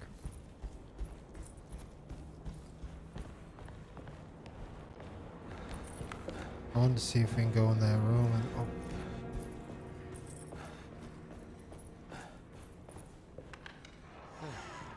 What's up, Darkness? Thanks, brother. How you doing, man? Having a good night?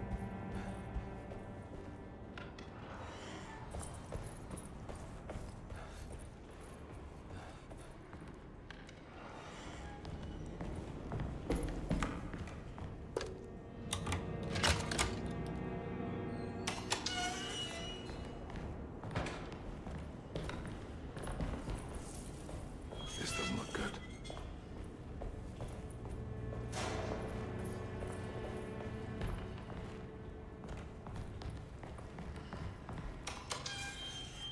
Yeah, I don't want to go there yet. Let's go back up to Grace's room and do that little drawing thing.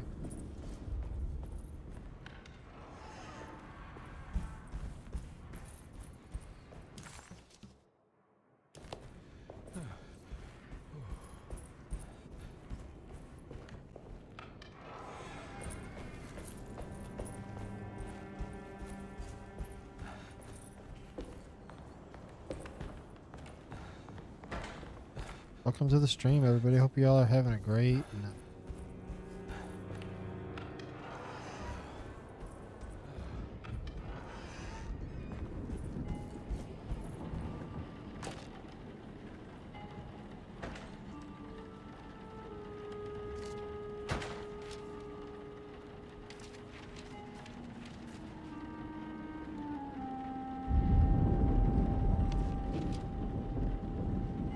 That looks like it fits.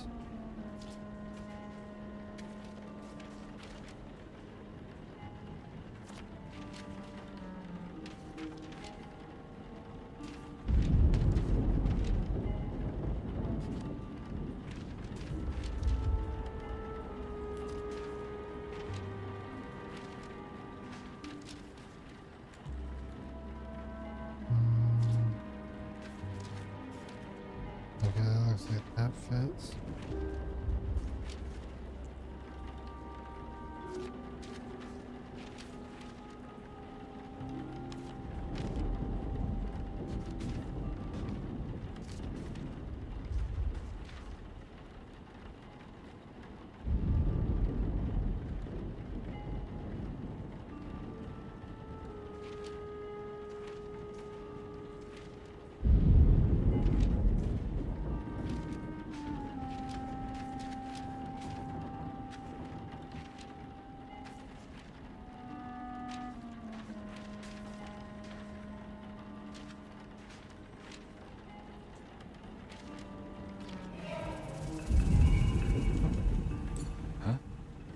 What?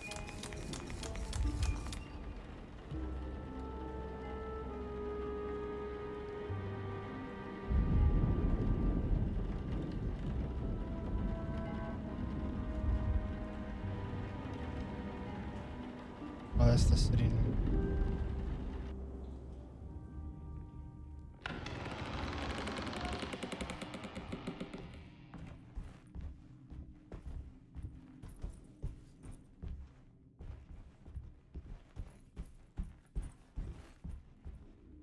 Thing. This looks familiar. How am I back at the office? Jeremy's never been here. That's me.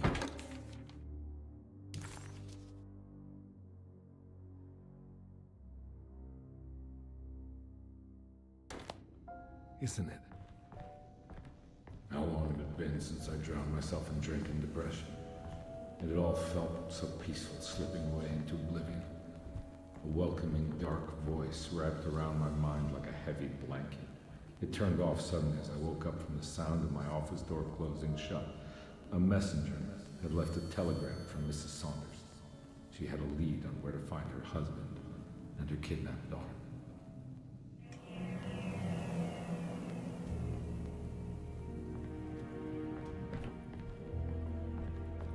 God, I used to drink so much back then. When was this exactly? What case was I working?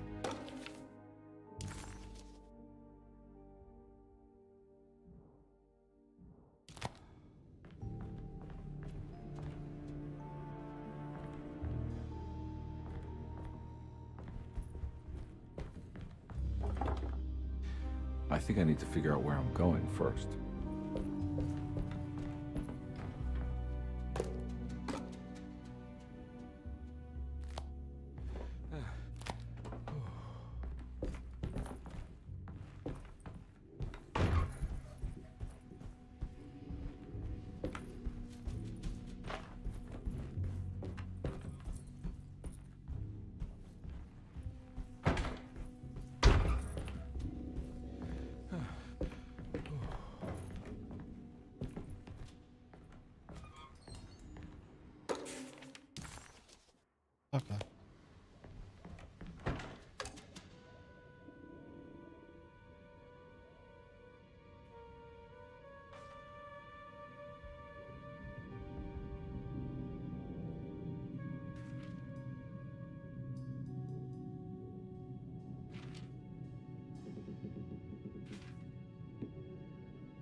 I remember this case. Some kid got taken by her father, headed out of state, but he had made a mistake by selling a painting that his wife actually cared about to a collector named Thornhill to fund his venture. That's how I tracked him down. At least I think so.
Thornhill wasn't a bad man, but he had principles keeping him from handing out information about his deals.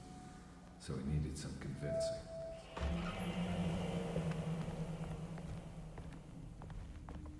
Well, every case can't be squeaky clean.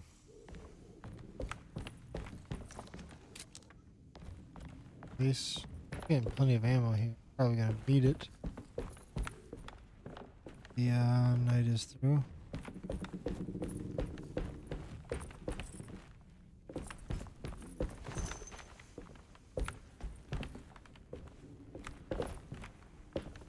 Mr. Saunders had sold a valuable painting to Thornhill, hoping the money would carry him to wherever he was going. The painting, now leaning on an easel in Thornhill's bedroom, had a certain mesmerizing gloom that seemed to call out to me, telling me I was needed for something important. I felt myself falling into the painting, only being brought back by Thornhill, thrusting an address to a Hotel St. George into my hand, and asking me to get the hell out.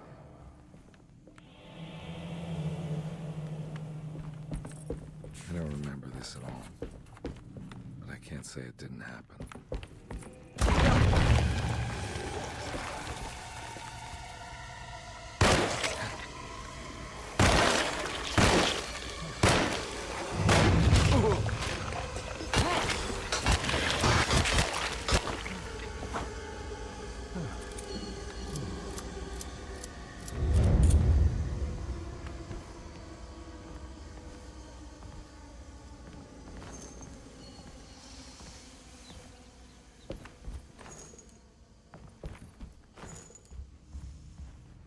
Even more pistol bullets.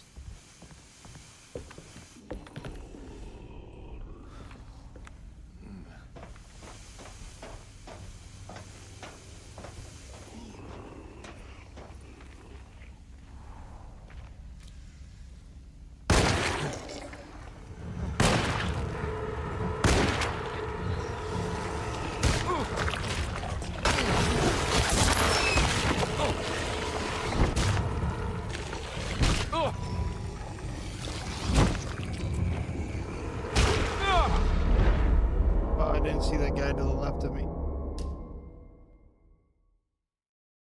See that guy to the left.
Not gonna go.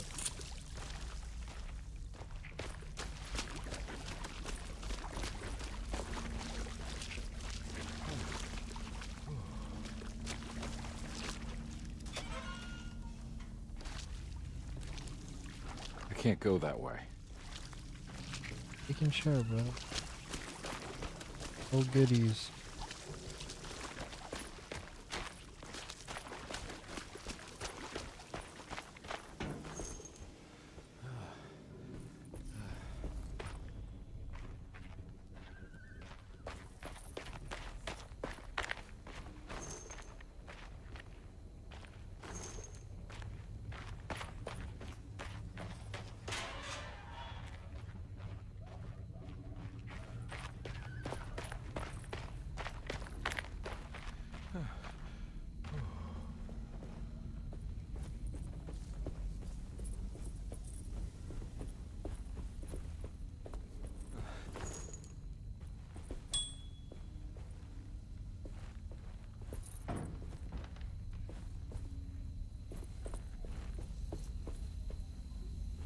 Candelabra.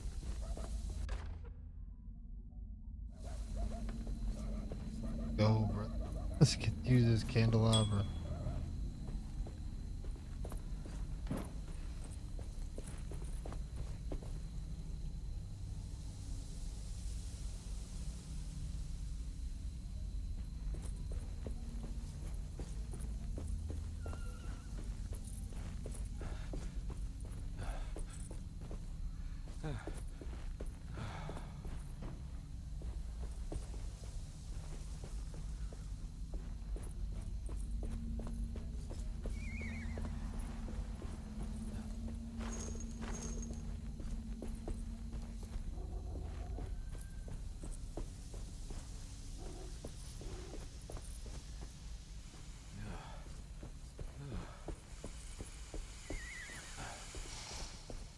On my way to the hotel, the Morton gang caught up with me. I owed them money, a lot of it. I can't remember what for, probably some dumb gambling debt growing in size for each payment missed.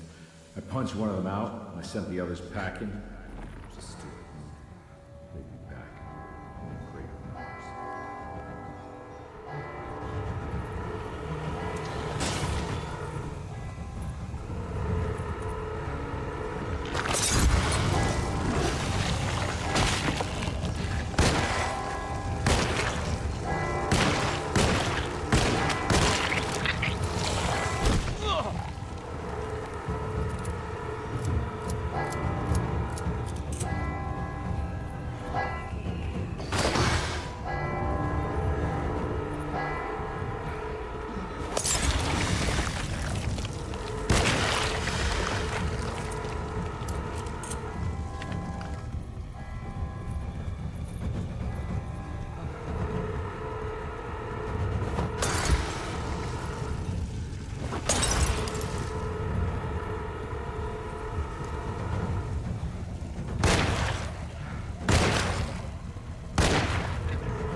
One pistol bullet.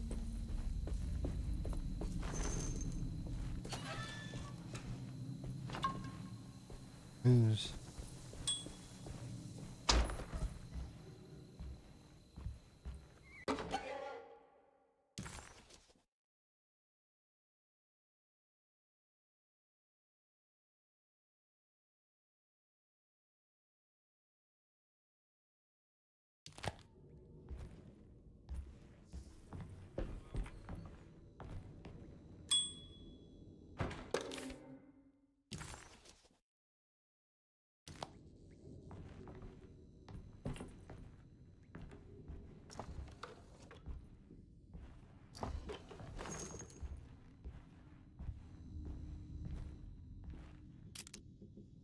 I found him. In the hotel ledger, I recognized the handwriting of the signature. Ted Stryker. It was him. I could feel it. It was the kidnapper I was hunting. I put on my knuckles and hurried up to his room.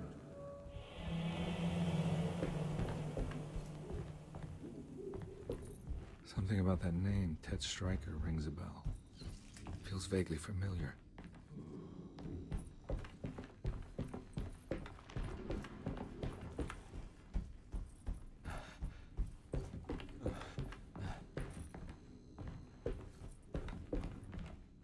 Yeah,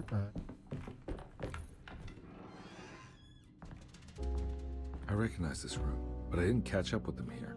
I must have followed them. But where?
Oh.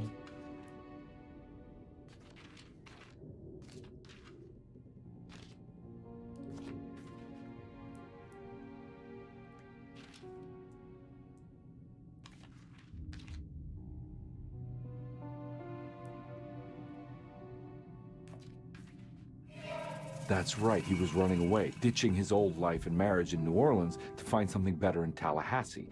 And he took his daughter with him against the will of the mother. That's why she hired me. But I stopped him.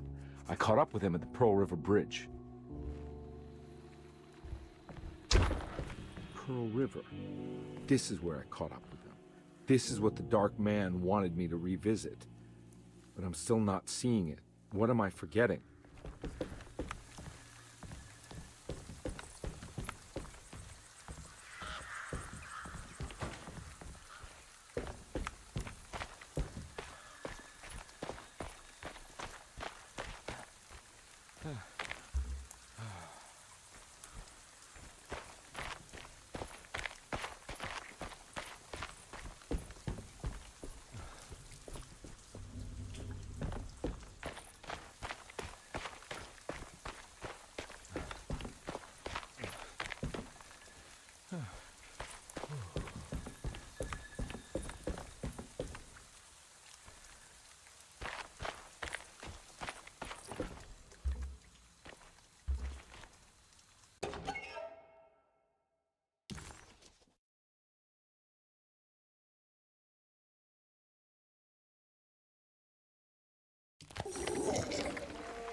Ah, Grace, that girl.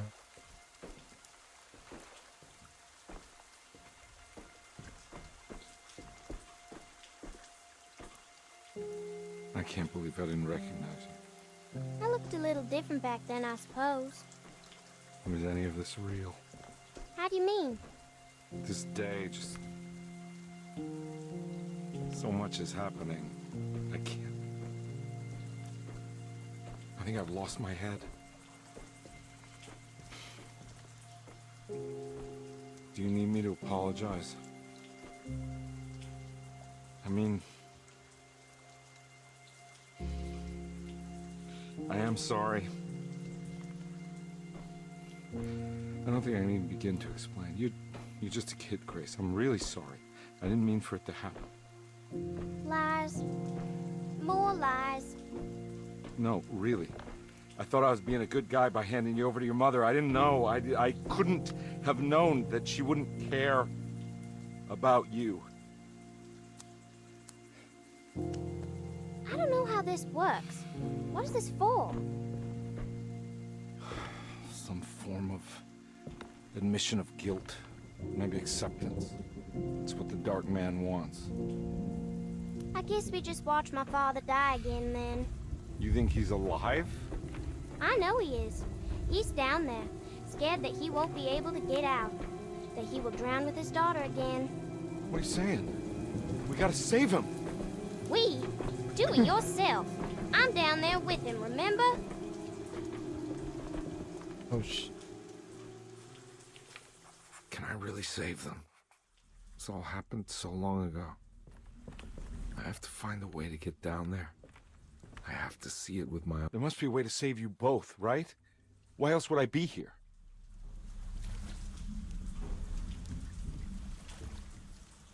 There was a...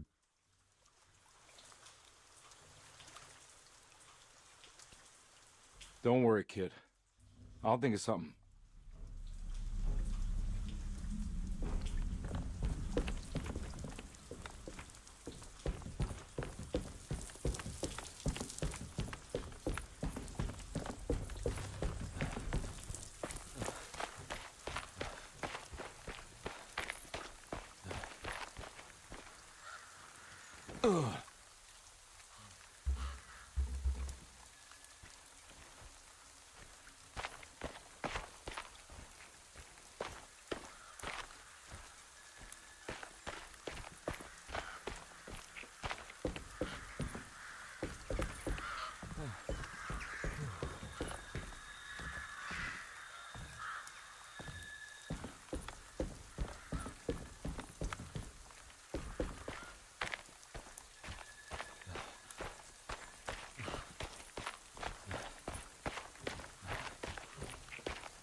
Can't.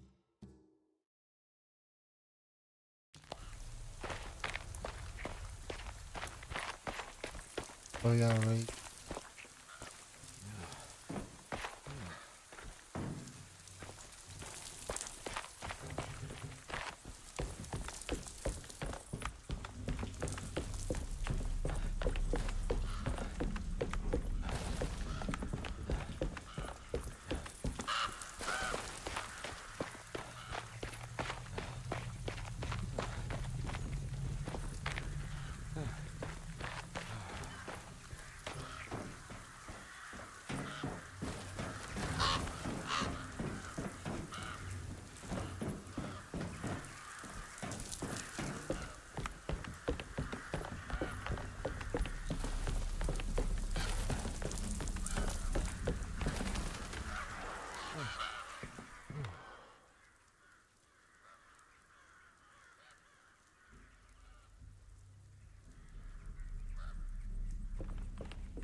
This must be where the bridge is operated. Nothing's happening. It's like something's holding it back.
Oh, okay.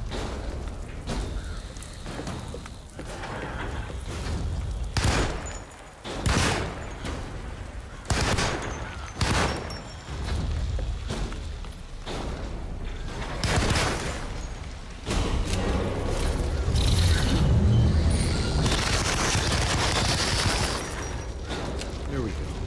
We should be able to pilot the boat.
How do I get down from here?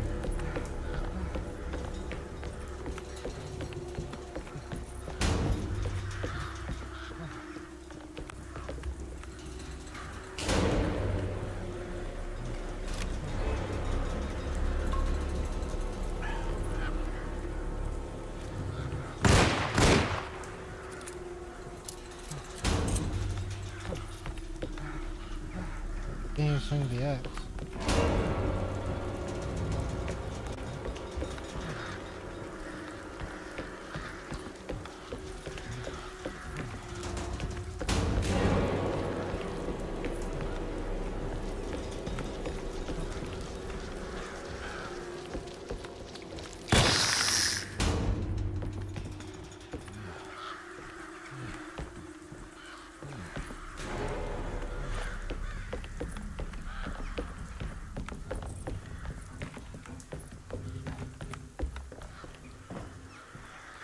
Can't swing my axe.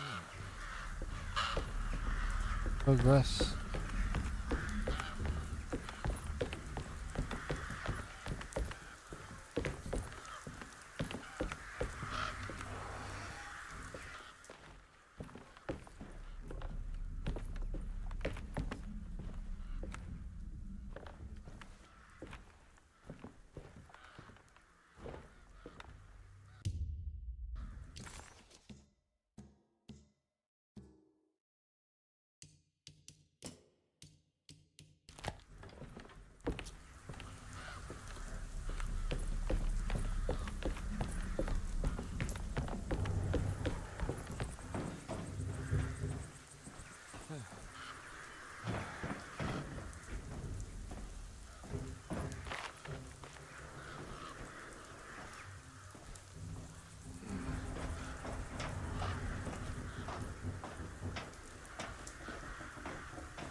Go get the boat.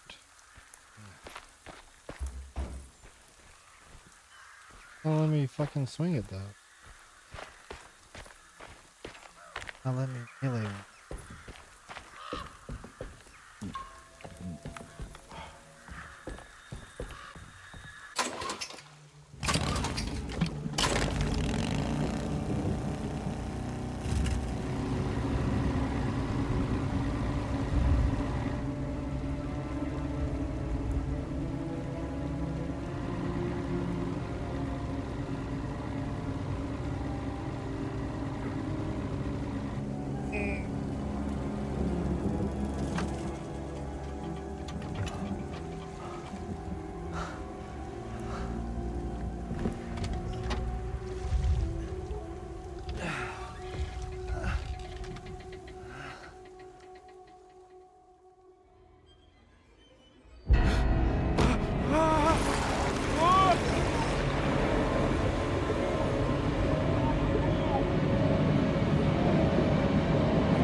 Carnby, are you okay?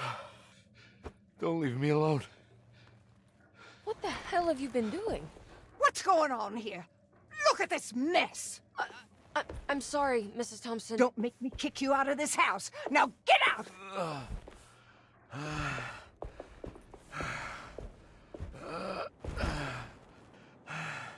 Hey, Detective. Mr. Carnby. I'm really worried about you. I'm okay. I just need to catch my breath for a moment. This place? There are some very disturbed figures around here. And I don't think it's just the patients. I've been reading some things about how Derceto has a deranging effect on people. I think it might explain... things. What? Just take it easy, okay? I'm gonna go find a way into Dr. Gray's apartment. I want to know what he's hiding. Emily, don't worry. I think I'm close. I'm gonna set everything right. Just be careful.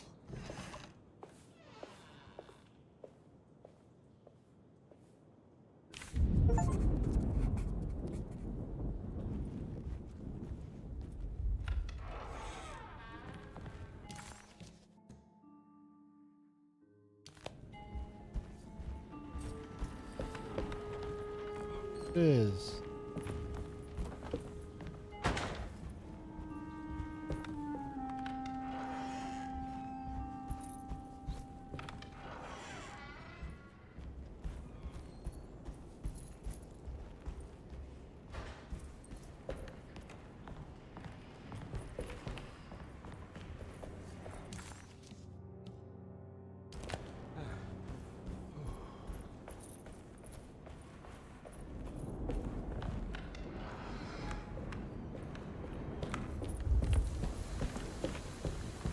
It's blocked.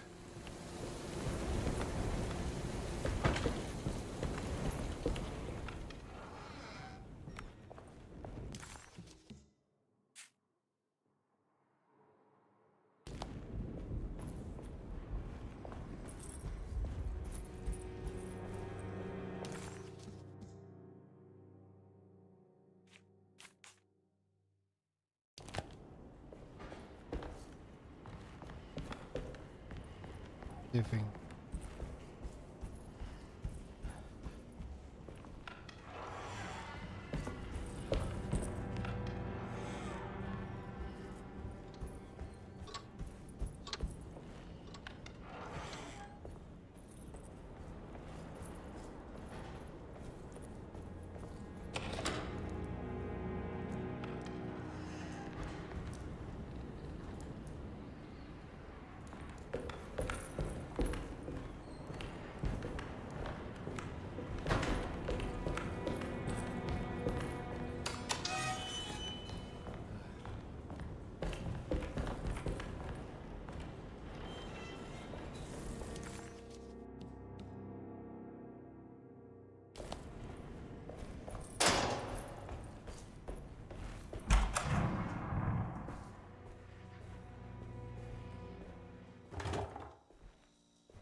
Derceto stands on a breeding ground for the grotesque, a temple devoted to rebellious growth, the most ugly and cancerous side of nature. You may be able to shield your psyche for a while, but rest assured your soul will come to pray to that hideous god in time. That is the story of every man and woman who gather around that ancient arbor. They all croak, bark, and bleat, because their own bodies are afraid and they wish to repel the evil those words conjure. Ia! Ia! Instead of that blasphemous name, they gossip in hushed whispers the name of Derceto, Astarte, and the Black Goat of the Woods.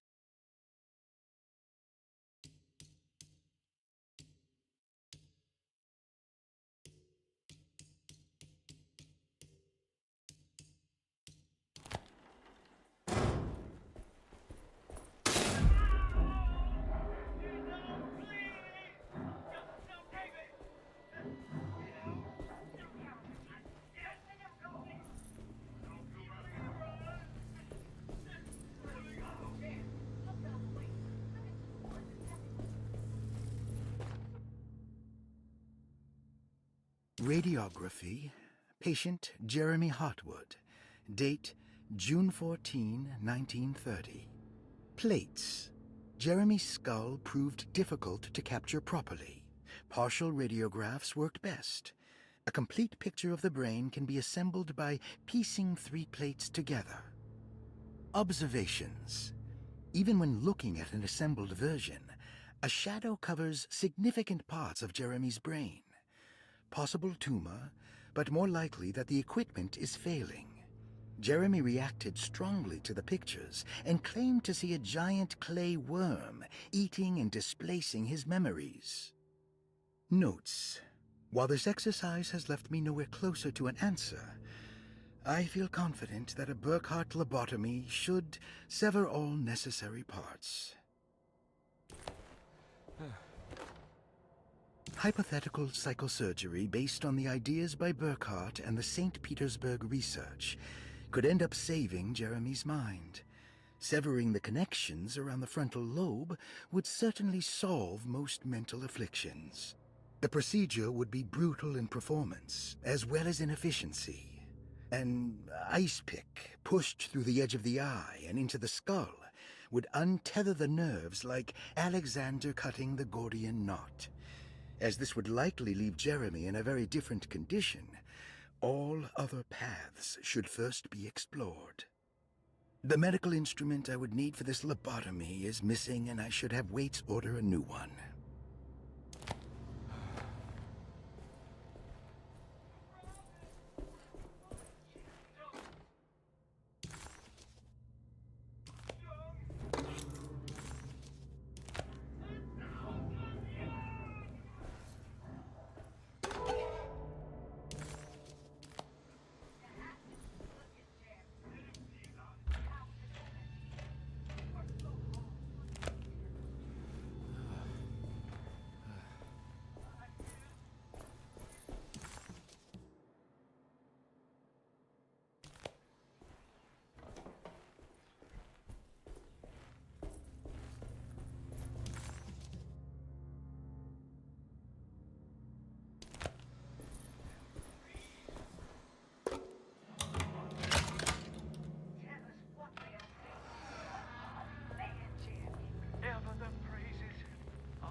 Don't mind if I do.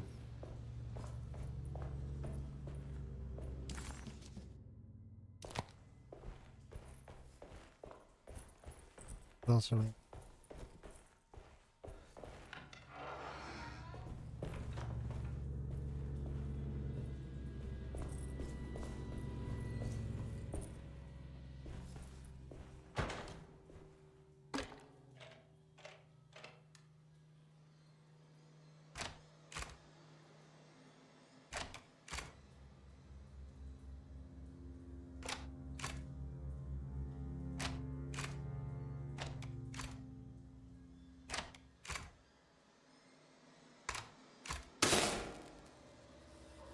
That's better.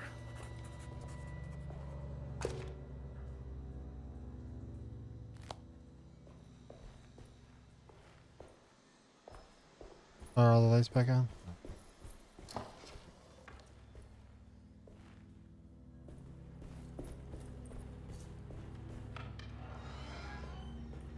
Yeah.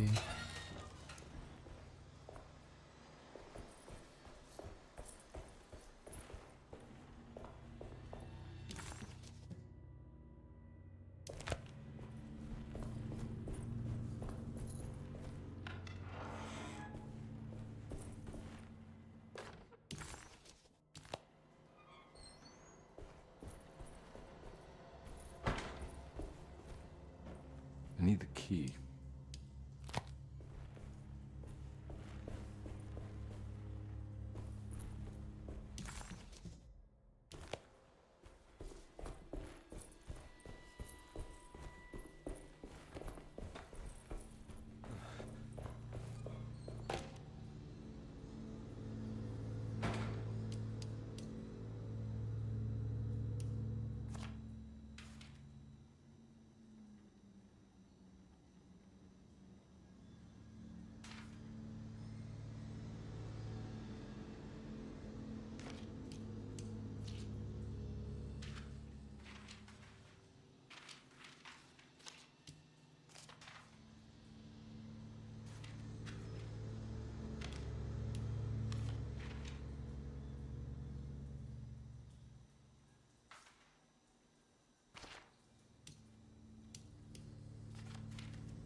Everything is locked now.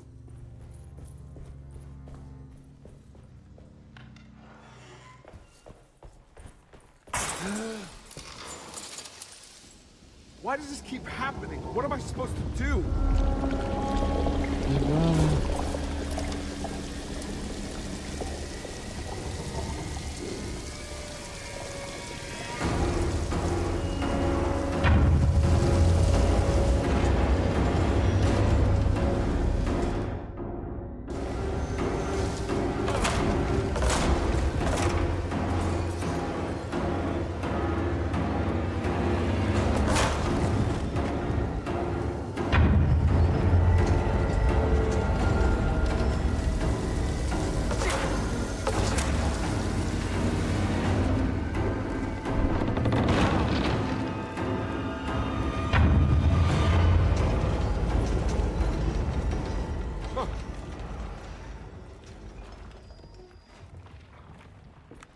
And we're back here.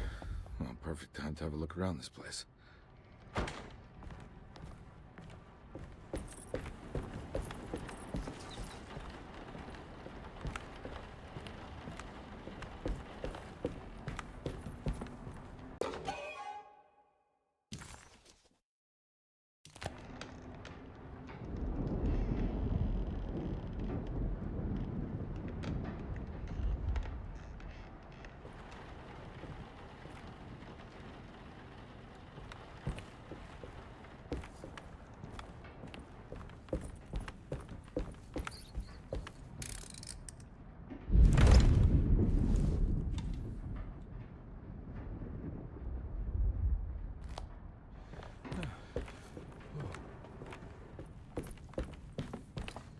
What is that?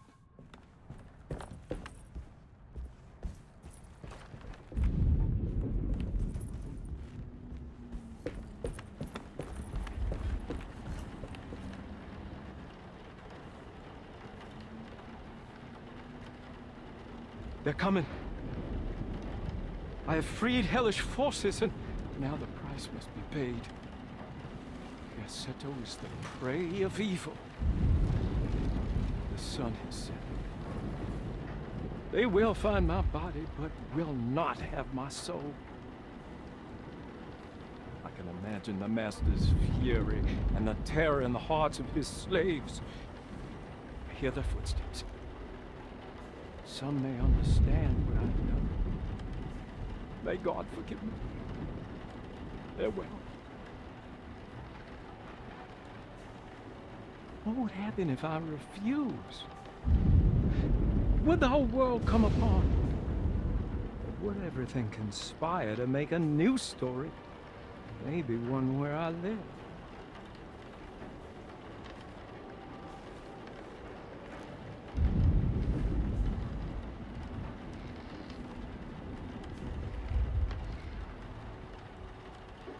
I'm sorry, Frederick.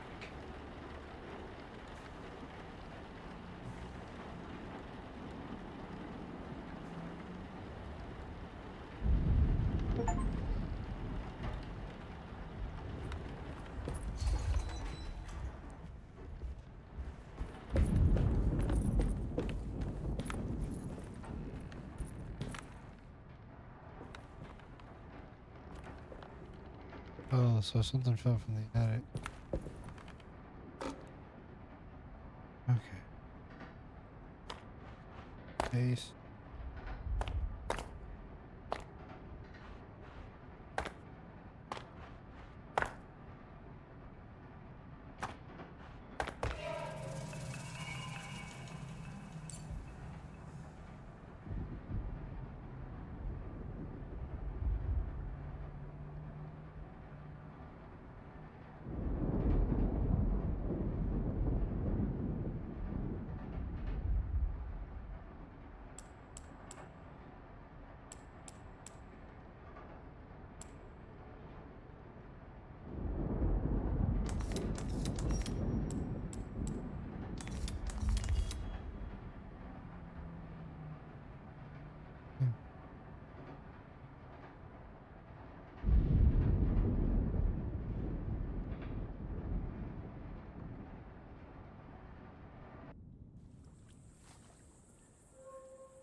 This is where Jeremy's hiding, right? Hello? Is anyone there? Jeremy? I need help! Wait. Can you hear me? I'm stuck in the mud and the fire is taking Jeremy, me. where are you? The motor is dead. I can't do anything more. Hang on, Jeremy. I'll figure something out. I'll get the boat running. I'll get the boat running, Jeremy. Don't fret, son. I shall be thine hero.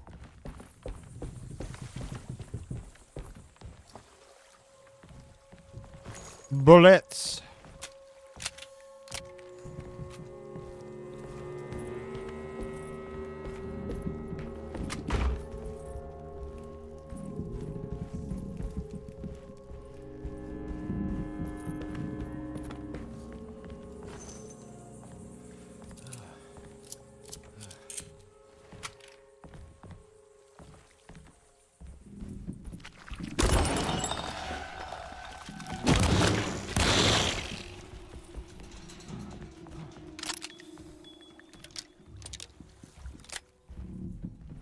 That thing scared the shit out of me.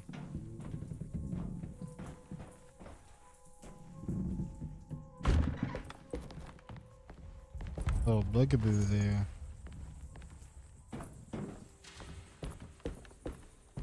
boat's wedged itself right into the bayou. If I get the motor started, I could try reversing back into the river.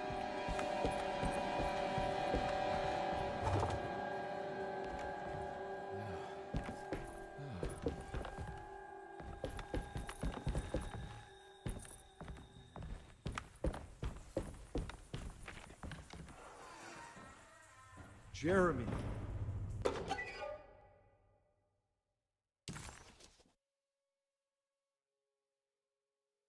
There are many ways to cross a threshold. The easiest one is being invited. A door swung open, leading you inside. Another is sleep, hypnosis, or even sudden fright. There are those who fold spaces that challenge Mobius, or jump through angles that defy Euclid. If you learn to properly use your talisman, you could go anywhere. You wouldn't even need to rely on the fluttering wings of the shrieking Biakis. Where are you? Yeah.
The artist spent a lot of time boating on the vast Lake Pontchartrain.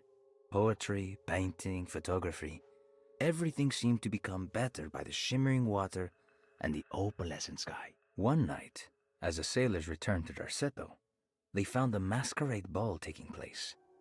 It must have been Perosi and Nora who invited their friends from the theater. The sailors quickly fashioned masks out of plaster of Paris and joined the festivities. They enjoyed themselves for hours before realizing time was not passing, nor could they find their friends. As they began to worry, they demanded that the guests unmasked, but they could not, because they were not wearing any masks.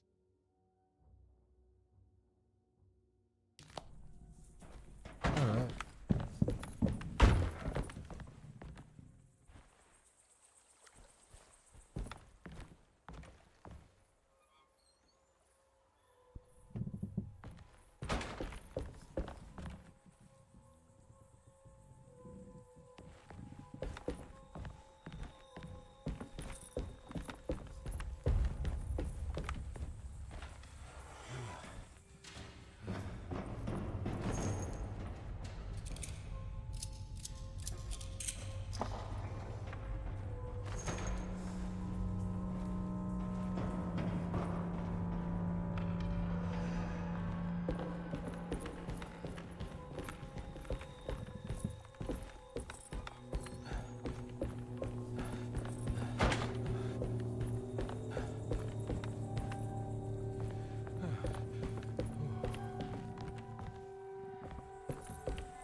Okay.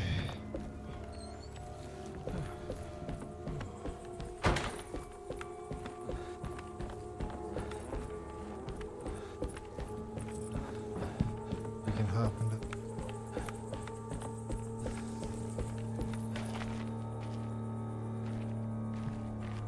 The winch is powered by electricity. I need to find a way to turn it on before I can use it.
Our areas that we're able to go are very limited.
This is the engine room.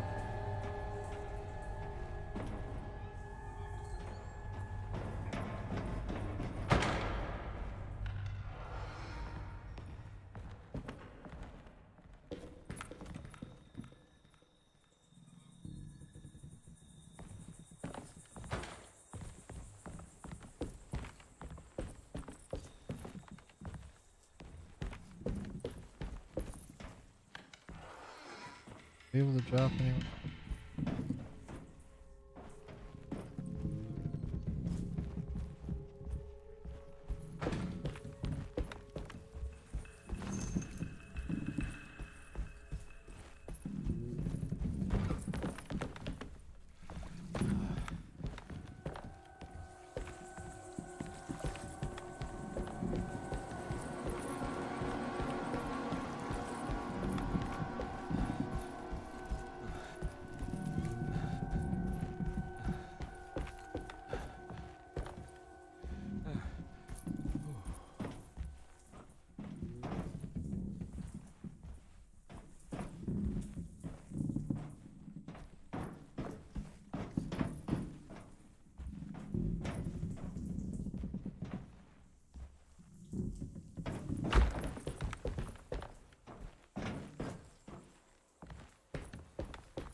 I wonder if there's a way to jump off from the upper floor.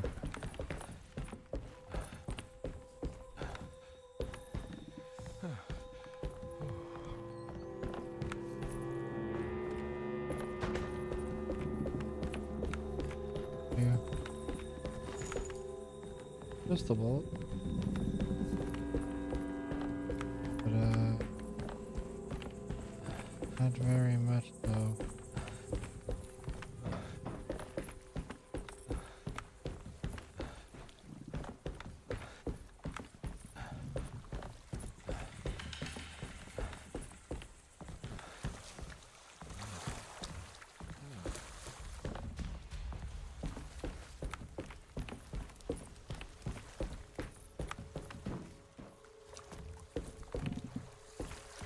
Can we drop down here? No. Looks pretty weak. Oh. There we go.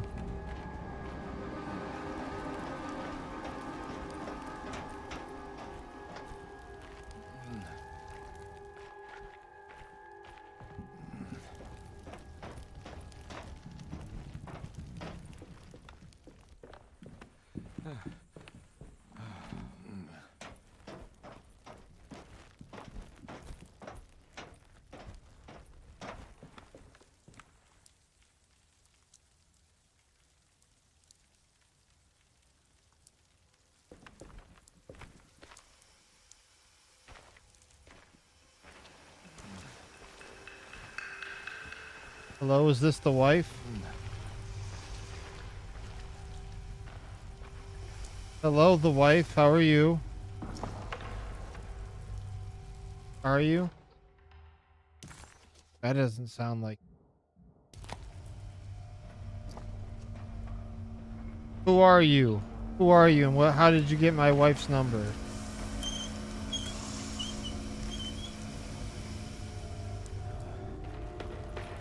This definitely needs fuel.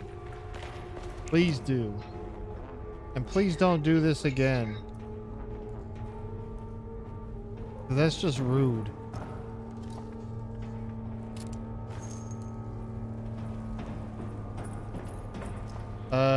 Yeah.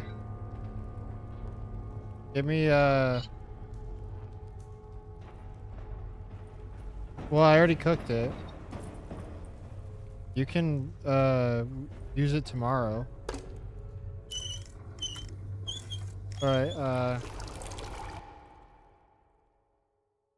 doubles and spicy mix. Alright. Bye. We gotta fill up this gas here.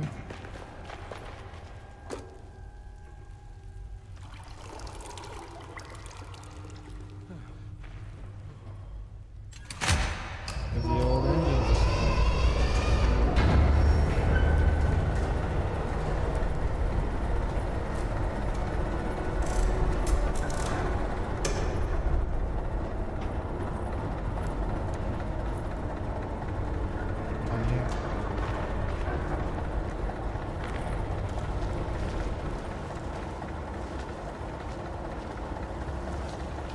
Climb back up.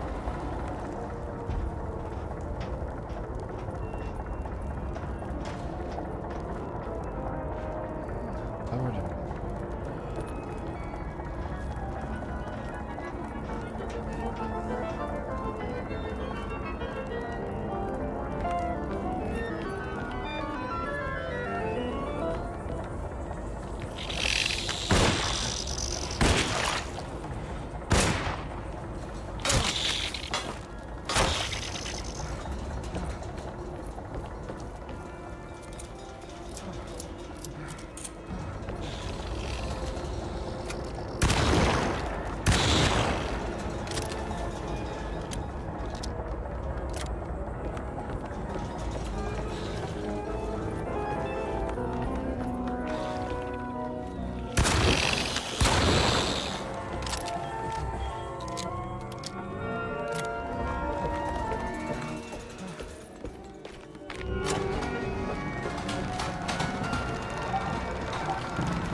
Sir? And or madame?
30 years ago, Frederic needed me to die.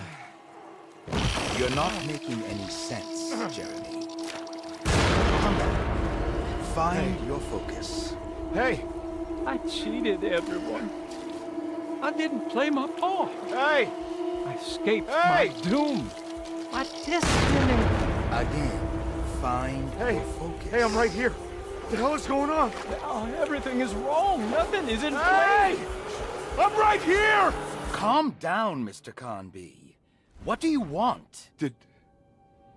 Were you not talking to Jeremy right now? I haven't seen Jeremy all day.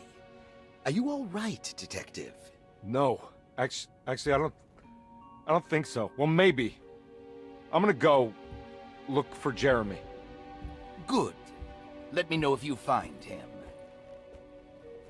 Who's in it? That was Jeremy's self-deceit, a steamboat stuck in the mud?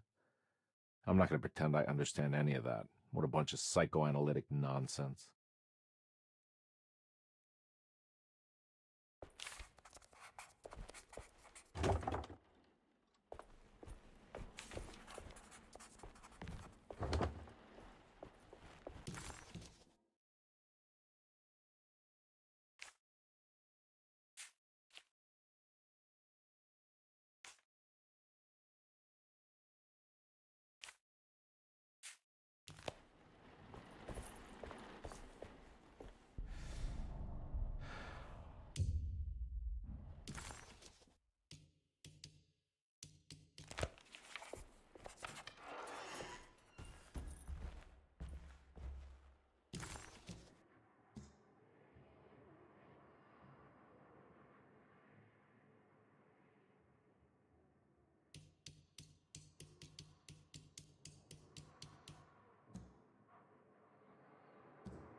The other way.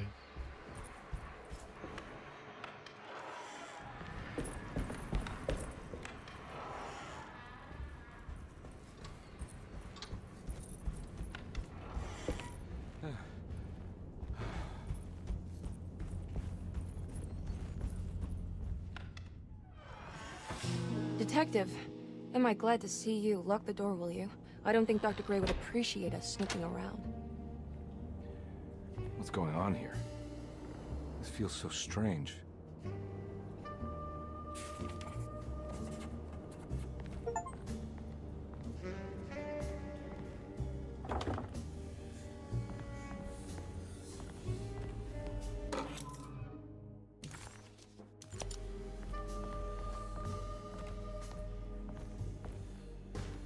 Have you found anything?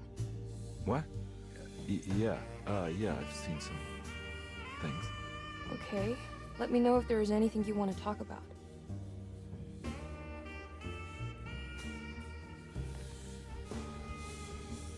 You don't find this place strange? Derceto is certainly one of the stranger places I've been to.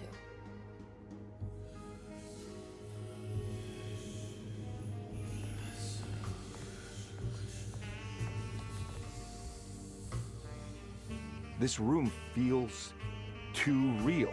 Hyper real. More than anything I've ever experienced. Okay. I don't see what you mean. Forget it. I gotta get back to breaking the contract. Yeah, that's what I was doing.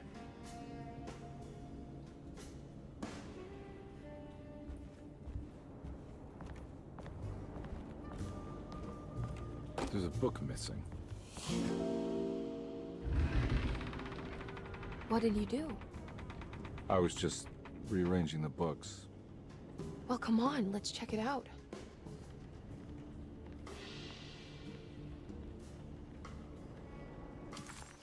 Detective Khan.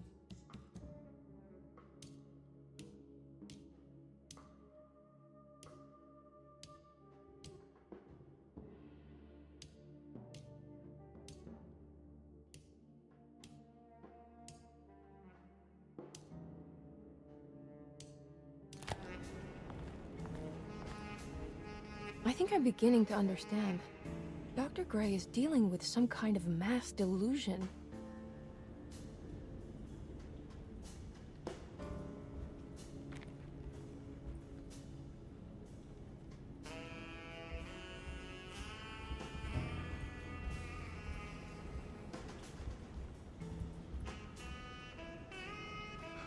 What were you saying about mass delusion?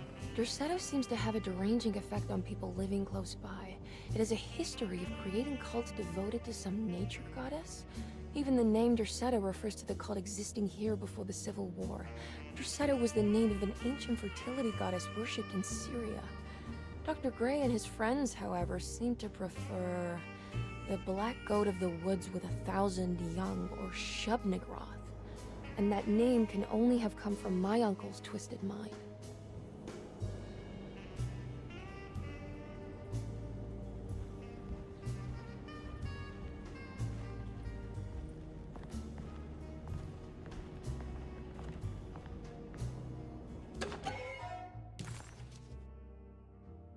Okay.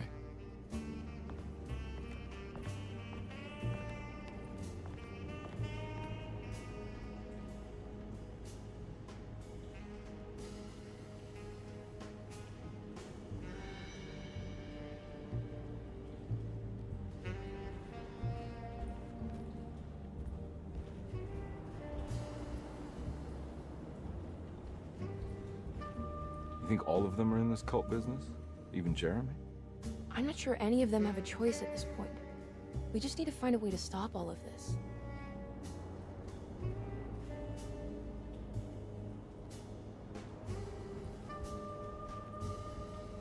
I've been so busy trying to free your uncle from the promise he made to the Dark Man. I guess I kind of just let everything else go. Don't worry, Detective. I feel like we're close. I'm sure Jeremy will turn up. If he is part of the cult, he wouldn't want to miss the Feast of St. John. I just need enough information to make him see the truth. I hope you're right, but I doubt he'll show up. Not as long as the Dark Man's got him hiding.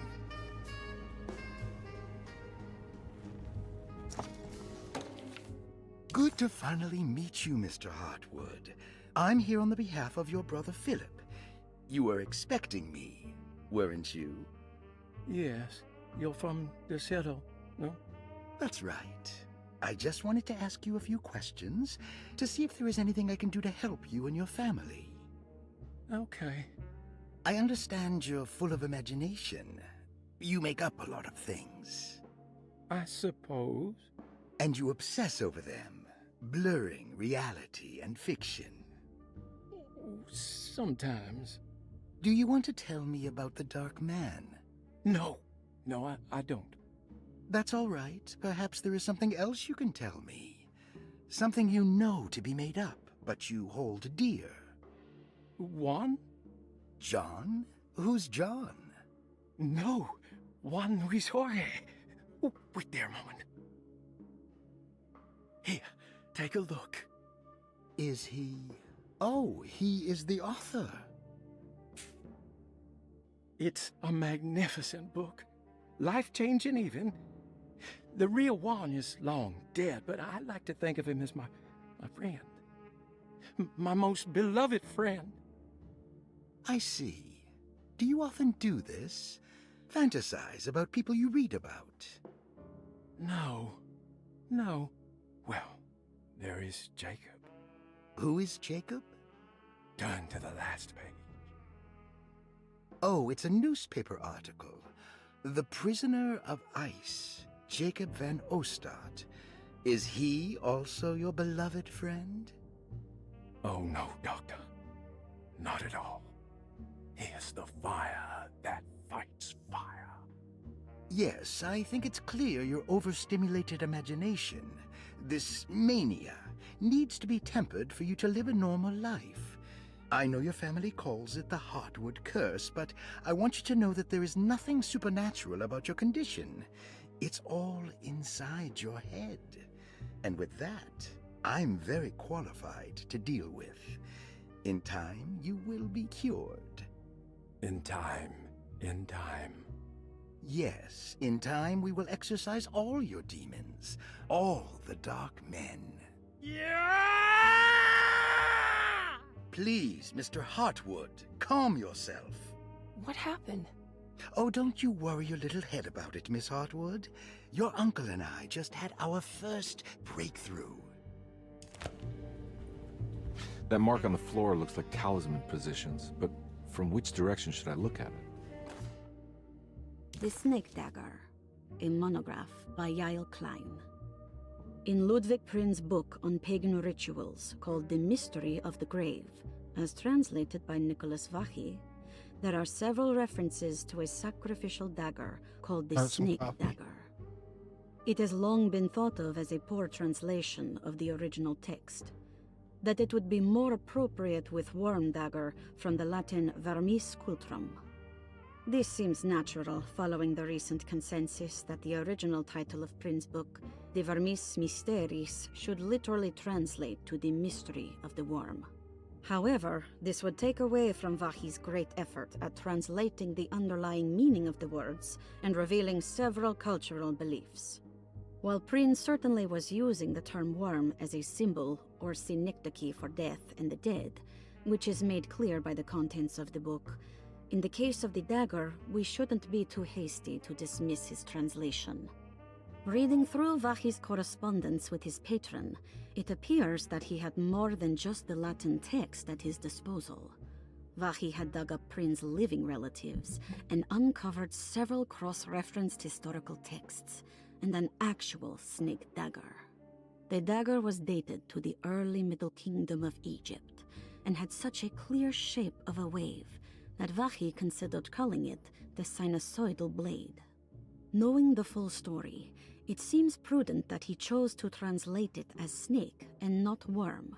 There are several reasons why this choice of word helps us understand the pagans that Prin's book attempts to describe. The symbolic value of the shape becomes more apparent when reading about the use for the dagger.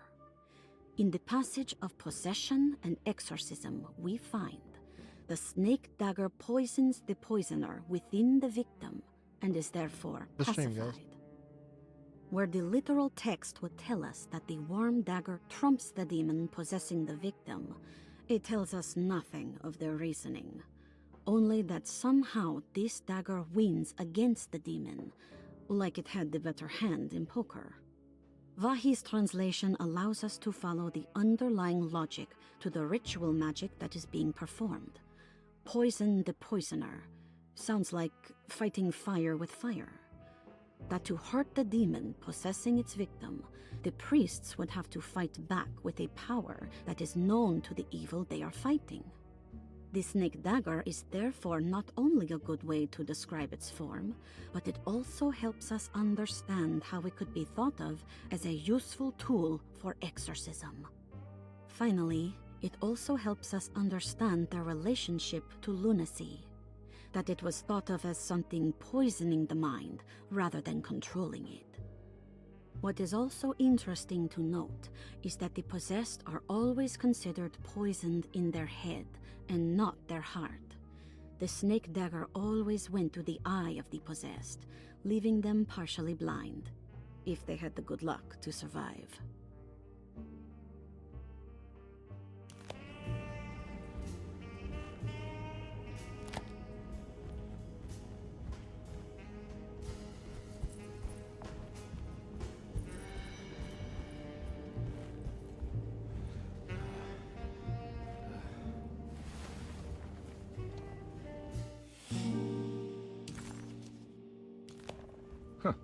Has that been there this whole time?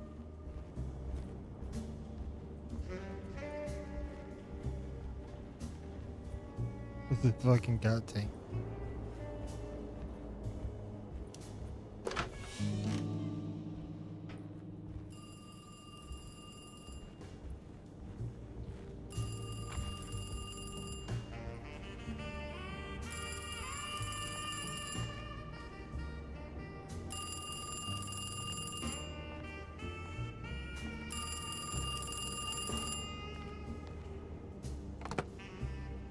Hello? Detective Carnby? Who is this? Jeremy? Jeremy is with the Dark Man. You can't save him. Well, I've done everything Damn you wanted try. so far, and there's just one more thing on the list. I expect him to keep his promise and return Jeremy unharmed. Get out, Detective. While you still can.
You okay? You look a little frazzled. Just stupid telephone.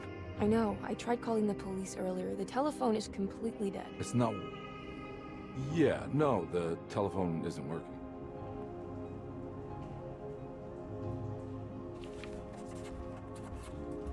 Miss Hartwood, I think you're gonna want to see this. Is there something in the closet? Yeah, there is. You don't see the very obvious gate leading to whatever Jeremy's madness is serving up next? I don't understand. Are you making some kind of fashion metaphor? I'm sorry, I don't have time for this. Can you just tell me what you're doing? You don't see this. It's fine. It's fine. Catch you later. Are you going inside the closet? Yeah. You got a problem with that? No. Do what you think is right, Detective. Sorry, I didn't mean to. Goodbye, Miss Harwood. This is fucking crazy. Holy shit. Okay.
We found the ancient stellarium perched on a cliff facing the Arctic Ocean after a day of sailing due north of the Eskimo encampment. Jacob van Oostad was our most keen member of the expedition.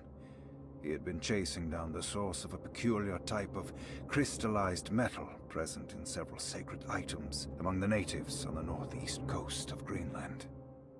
The site was a remarkable find for any explorer, and we were all enraptured in our search for enlightenment and meaning. The surviving architecture seemed almost unearthly in origin and astonishingly sophisticated. The metal Jacob was searching for was abundant, almost ubiquitous. We were so taken by our find that we were surprised by the sun falling below the horizon. As we quickly picked up our gear, ready to head back to our camp, Jacob van Oostad declared that he wanted to stay. He was adamant. We begged him to reconsider. The night would be getting colder by the hour, and we feared for all our safety. Jacob refused, threatening us with violence if we wouldn't leave him alone. As the snowfall turned heavier, we left him there on his own. The next day, the weather became worse, and we had to spend hours enforcing our shelter as our tents became increasingly useless. The group had ridden off Jacob, thinking he must be dead. I had an urge to make one final attempt to save him, so I headed out as darkness fell with a handful of flares, and headed toward the coast and up the climb, towards the Stellarium. That's when I saw him, transfixed by a burning sky, that celestial lantern. Jacob keeled over and let out a painful shriek that struck me with such fear and pity. He was crying in agony, for the cold weather had ravaged his flesh. I called out to him, and he turned to face me. His vacant stare held me in place like a needle through a butterfly, and he said, "You must leave now, Ashtan. Go, and never come back." And so I left.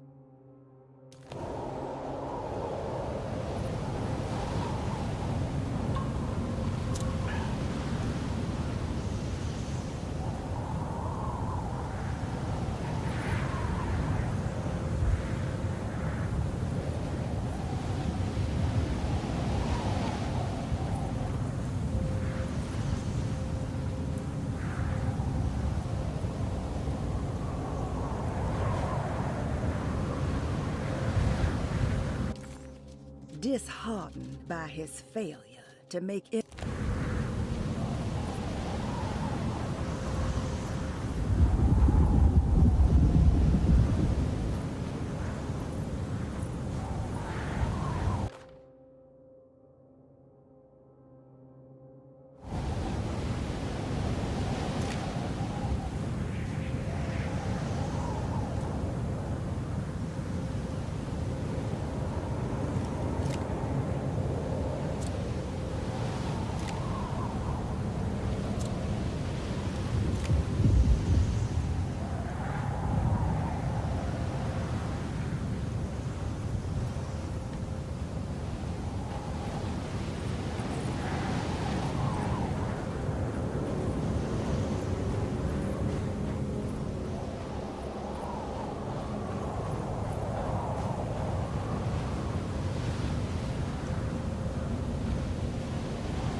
Up the stairs.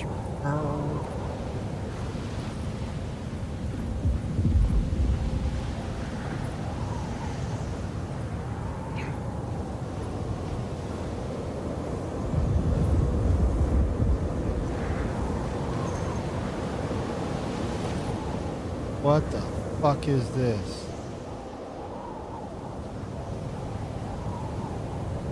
What crazy ass fucking thing is this? Holy shit.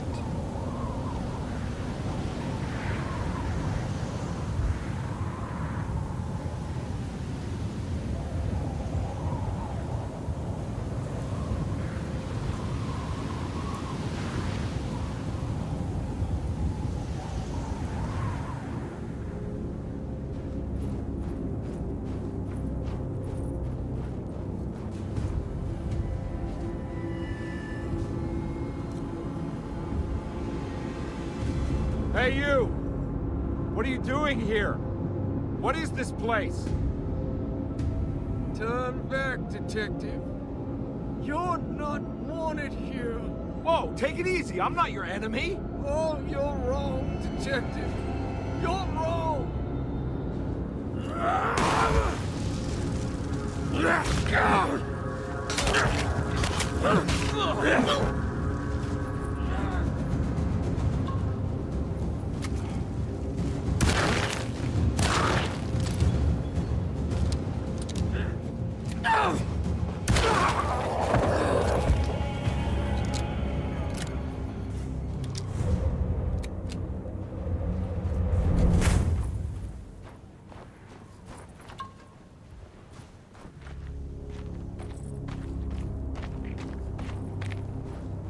Do a quick little run around.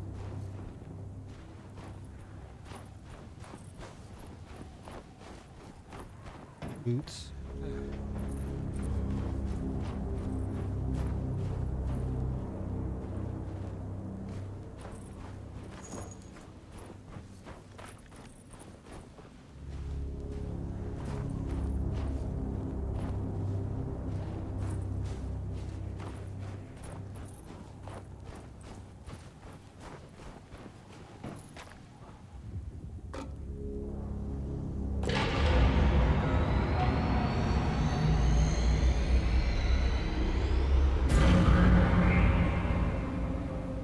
Of course, the Taurus. I figured you wouldn't want your stars aligned, Jeremy, or maybe that is what you need to temper that mania of yours.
Holy shit.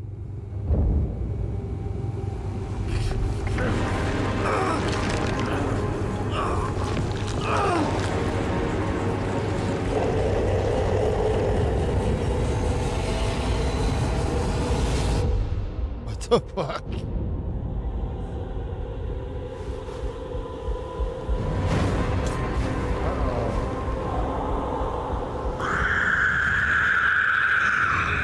God's sake, stay dead, will you?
Don't pull me in too. Don't pull me in too. Straight through everything, man. Tear away through the coffin.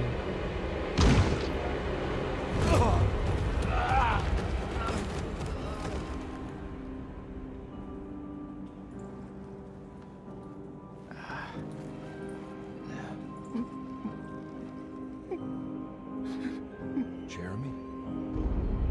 I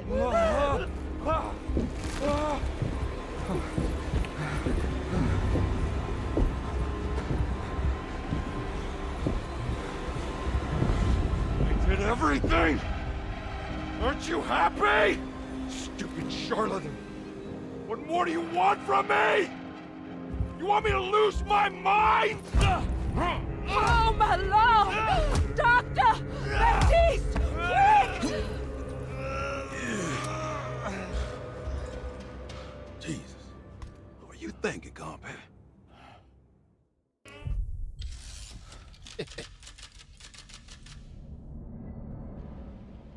Fucking A, dude. He's beat the shit out of Lottie.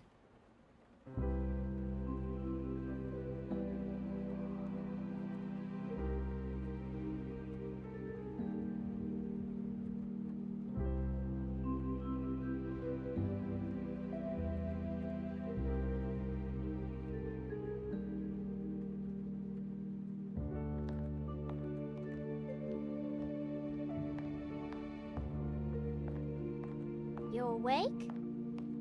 You are awake. Mr. Conby's up. Hey, buddy. I thought you'd be knocked out for the rest of the night. Come on out and join us, will you? I'll save you some gumbo. Good to have you back. You gave us all a good scare. What happened? You had a psychological breakdown. Sorry for manhandling you, but you're being violent, you see. You stabbed Jeremy and then punched Dr. Gray. Are they okay? Jeremy's a little strange, but everything's back to normal. Really? All thanks to you, combat. You want to try standing up?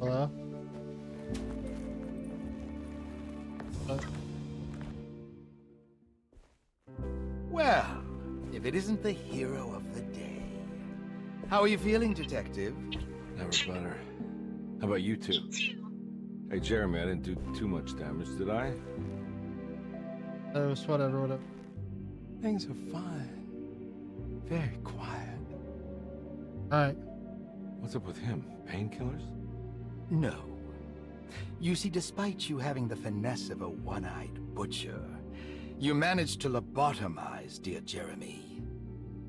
I did what? It's actually quite impressive. It's not like I hadn't considered it myself. I just wish Jeremy could have been helped without reducing his personality to that of an oyster. But he's gonna live. Of course. As long as someone keeps feeding him, he'll outlive the best of us.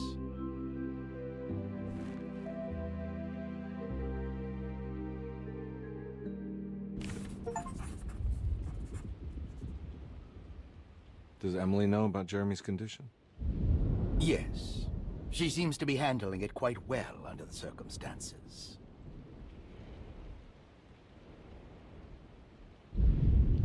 Does she still want to take Jeremy away from Derceto?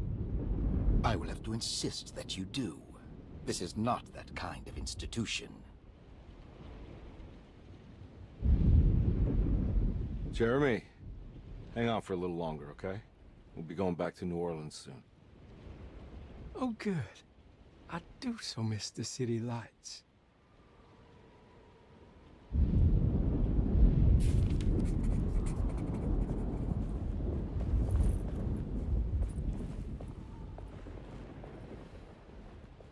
Hey, Ruth.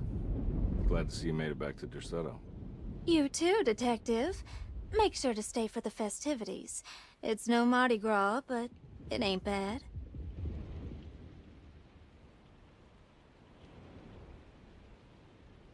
You seen Emily around? I saw her packing some things into that old jalopy you arrived in about an hour ago. I'm sure she hasn't given up on you yet.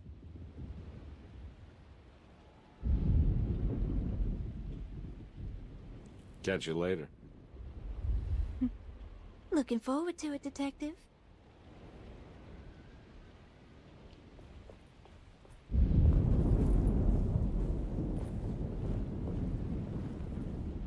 Good to see you back on your feet, Detective. Have some gumbo. Thanks. I'll save it for later.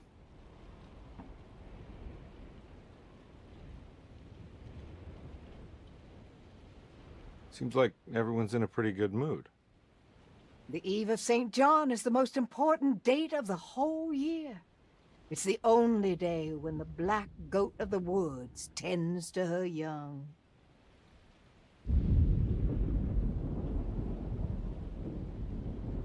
I'm gonna go look for Emily. Don't worry about her. She wouldn't leave without you, would she?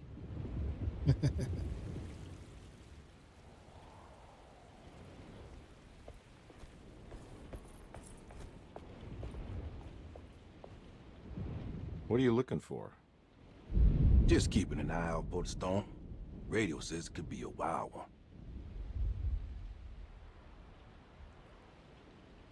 You don't know where Emily is, do you? She's packing some of Jeremy's things.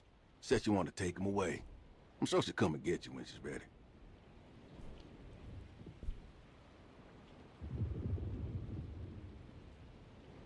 I should probably get a move on then. See you around, compare.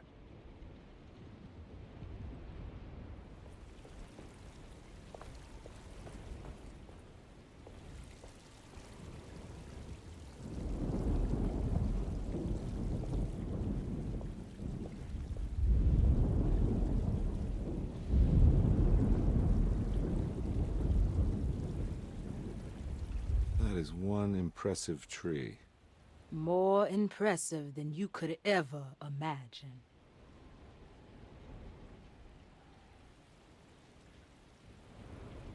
So how does this all work? You dance around chanting? For the ritual, I mean? Stay and find out, Detective. It might just do you good.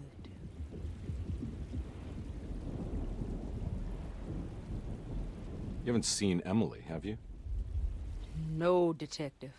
I haven't.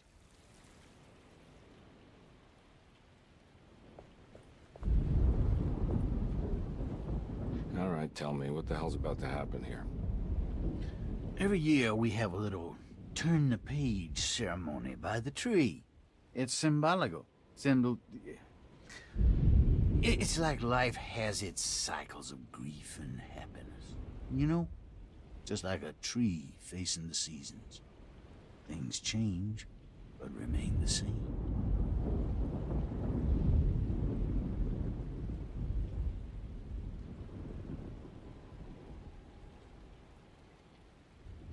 So this is basically New Year's Eve, but with a tree metaphor. Exactly. You're so smart. It's about starting again. I mean, who could use a positive message like that more than a bunch of lunatics like us?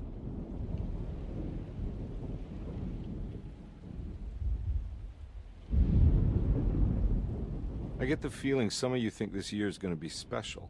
Any idea why? Well, we got some new words, thanks to your buddy Jeremy, and some other changes to the program. Let's just say we're all in this year.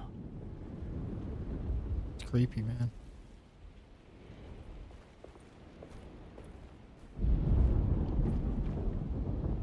Hey, kid. What are you up to? Preparing for the ceremony. I don't want to disappoint Mother.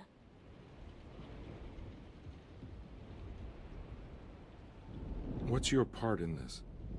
I'm the Cabersan Corn. It's very important. Only I can settle our debt.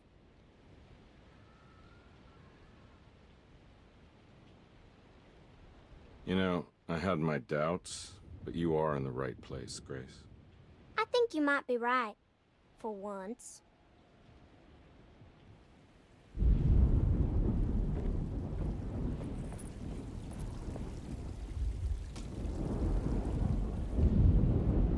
Everyone knows what to do? Y'all know the new words. Mrs. Thompson, we talked about this. I'm not sure everyone is comfortable. Doctor, I insist. This is important. We've waited for so long, Doctor. Let's just go with the old song. Not every change is an improvement. Boss, good or bad, you need to move forward. All in, Doc. Let's bet it all. But we don't know what we're dealing with. It'll be okay, Doctor. Better even.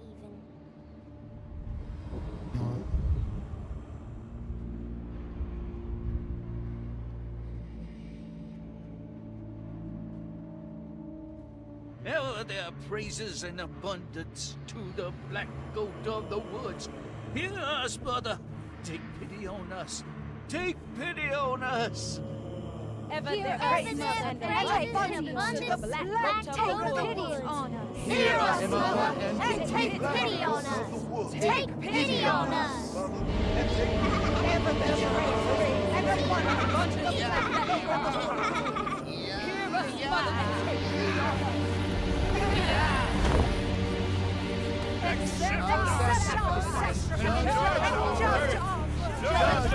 on us.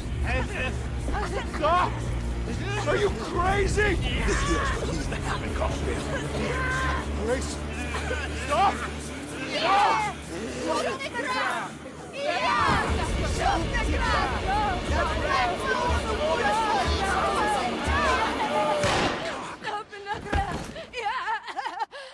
Detective, get my uncle out of here.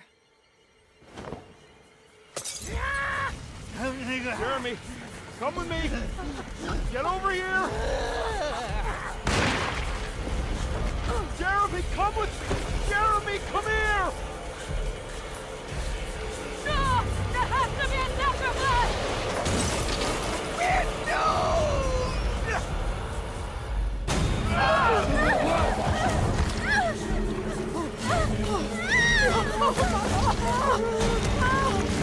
Holy shit.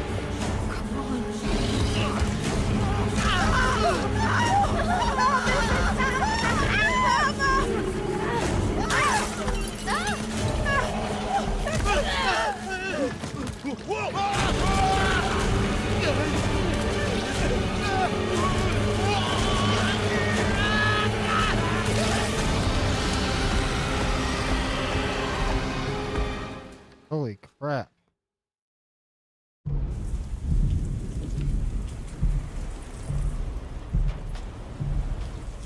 I can't let that monster leave Derceto. I have to stop it.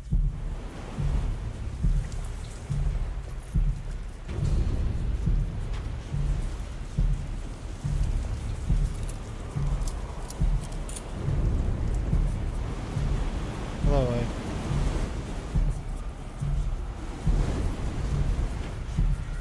Terrible, thank you for asking.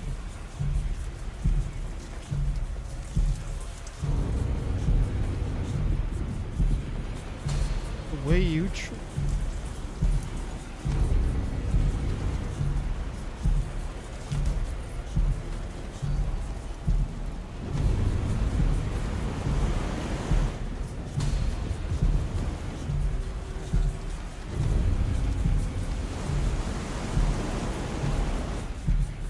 What about you?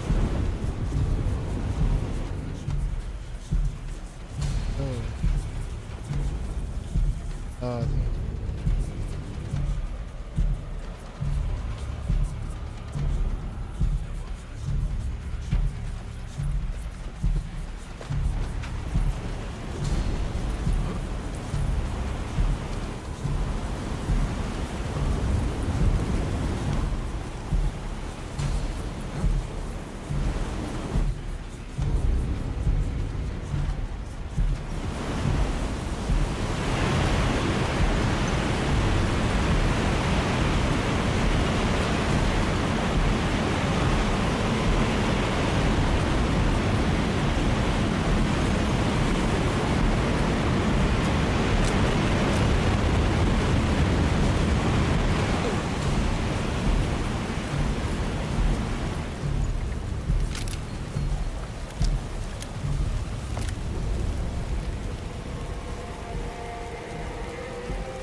Well, you know, I thought it'd be fun. Hey, babe.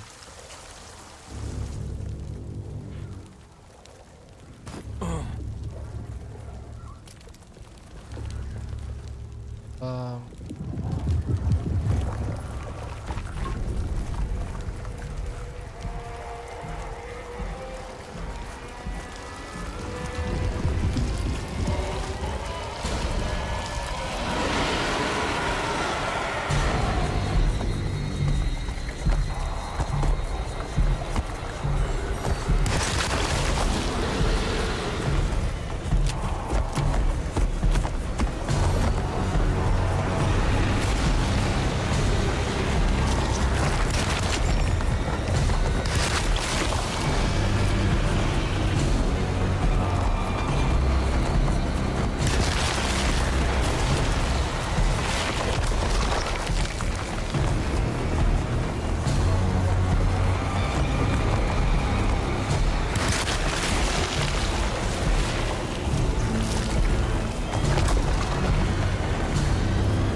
all come from? There was no one there. What the fuck?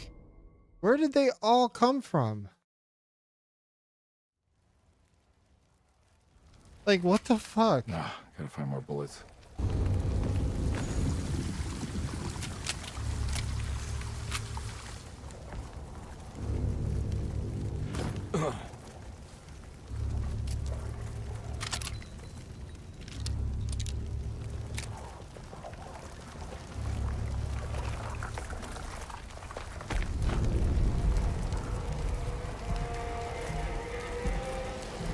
I just don't know where the fuck they all came from.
All these guys coming from, man?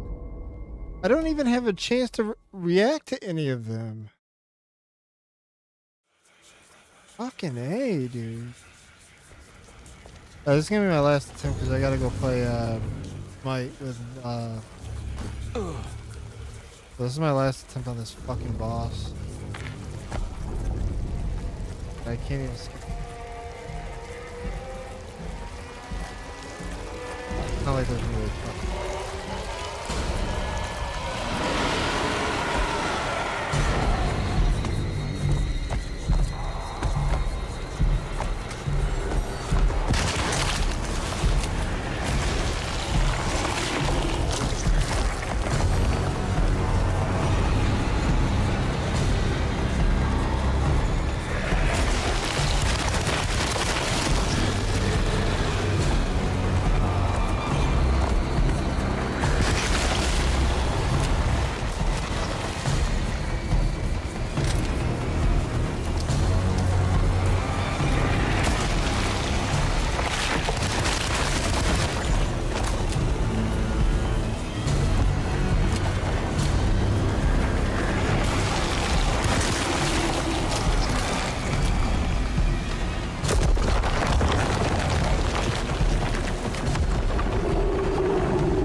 What the fuck, dude?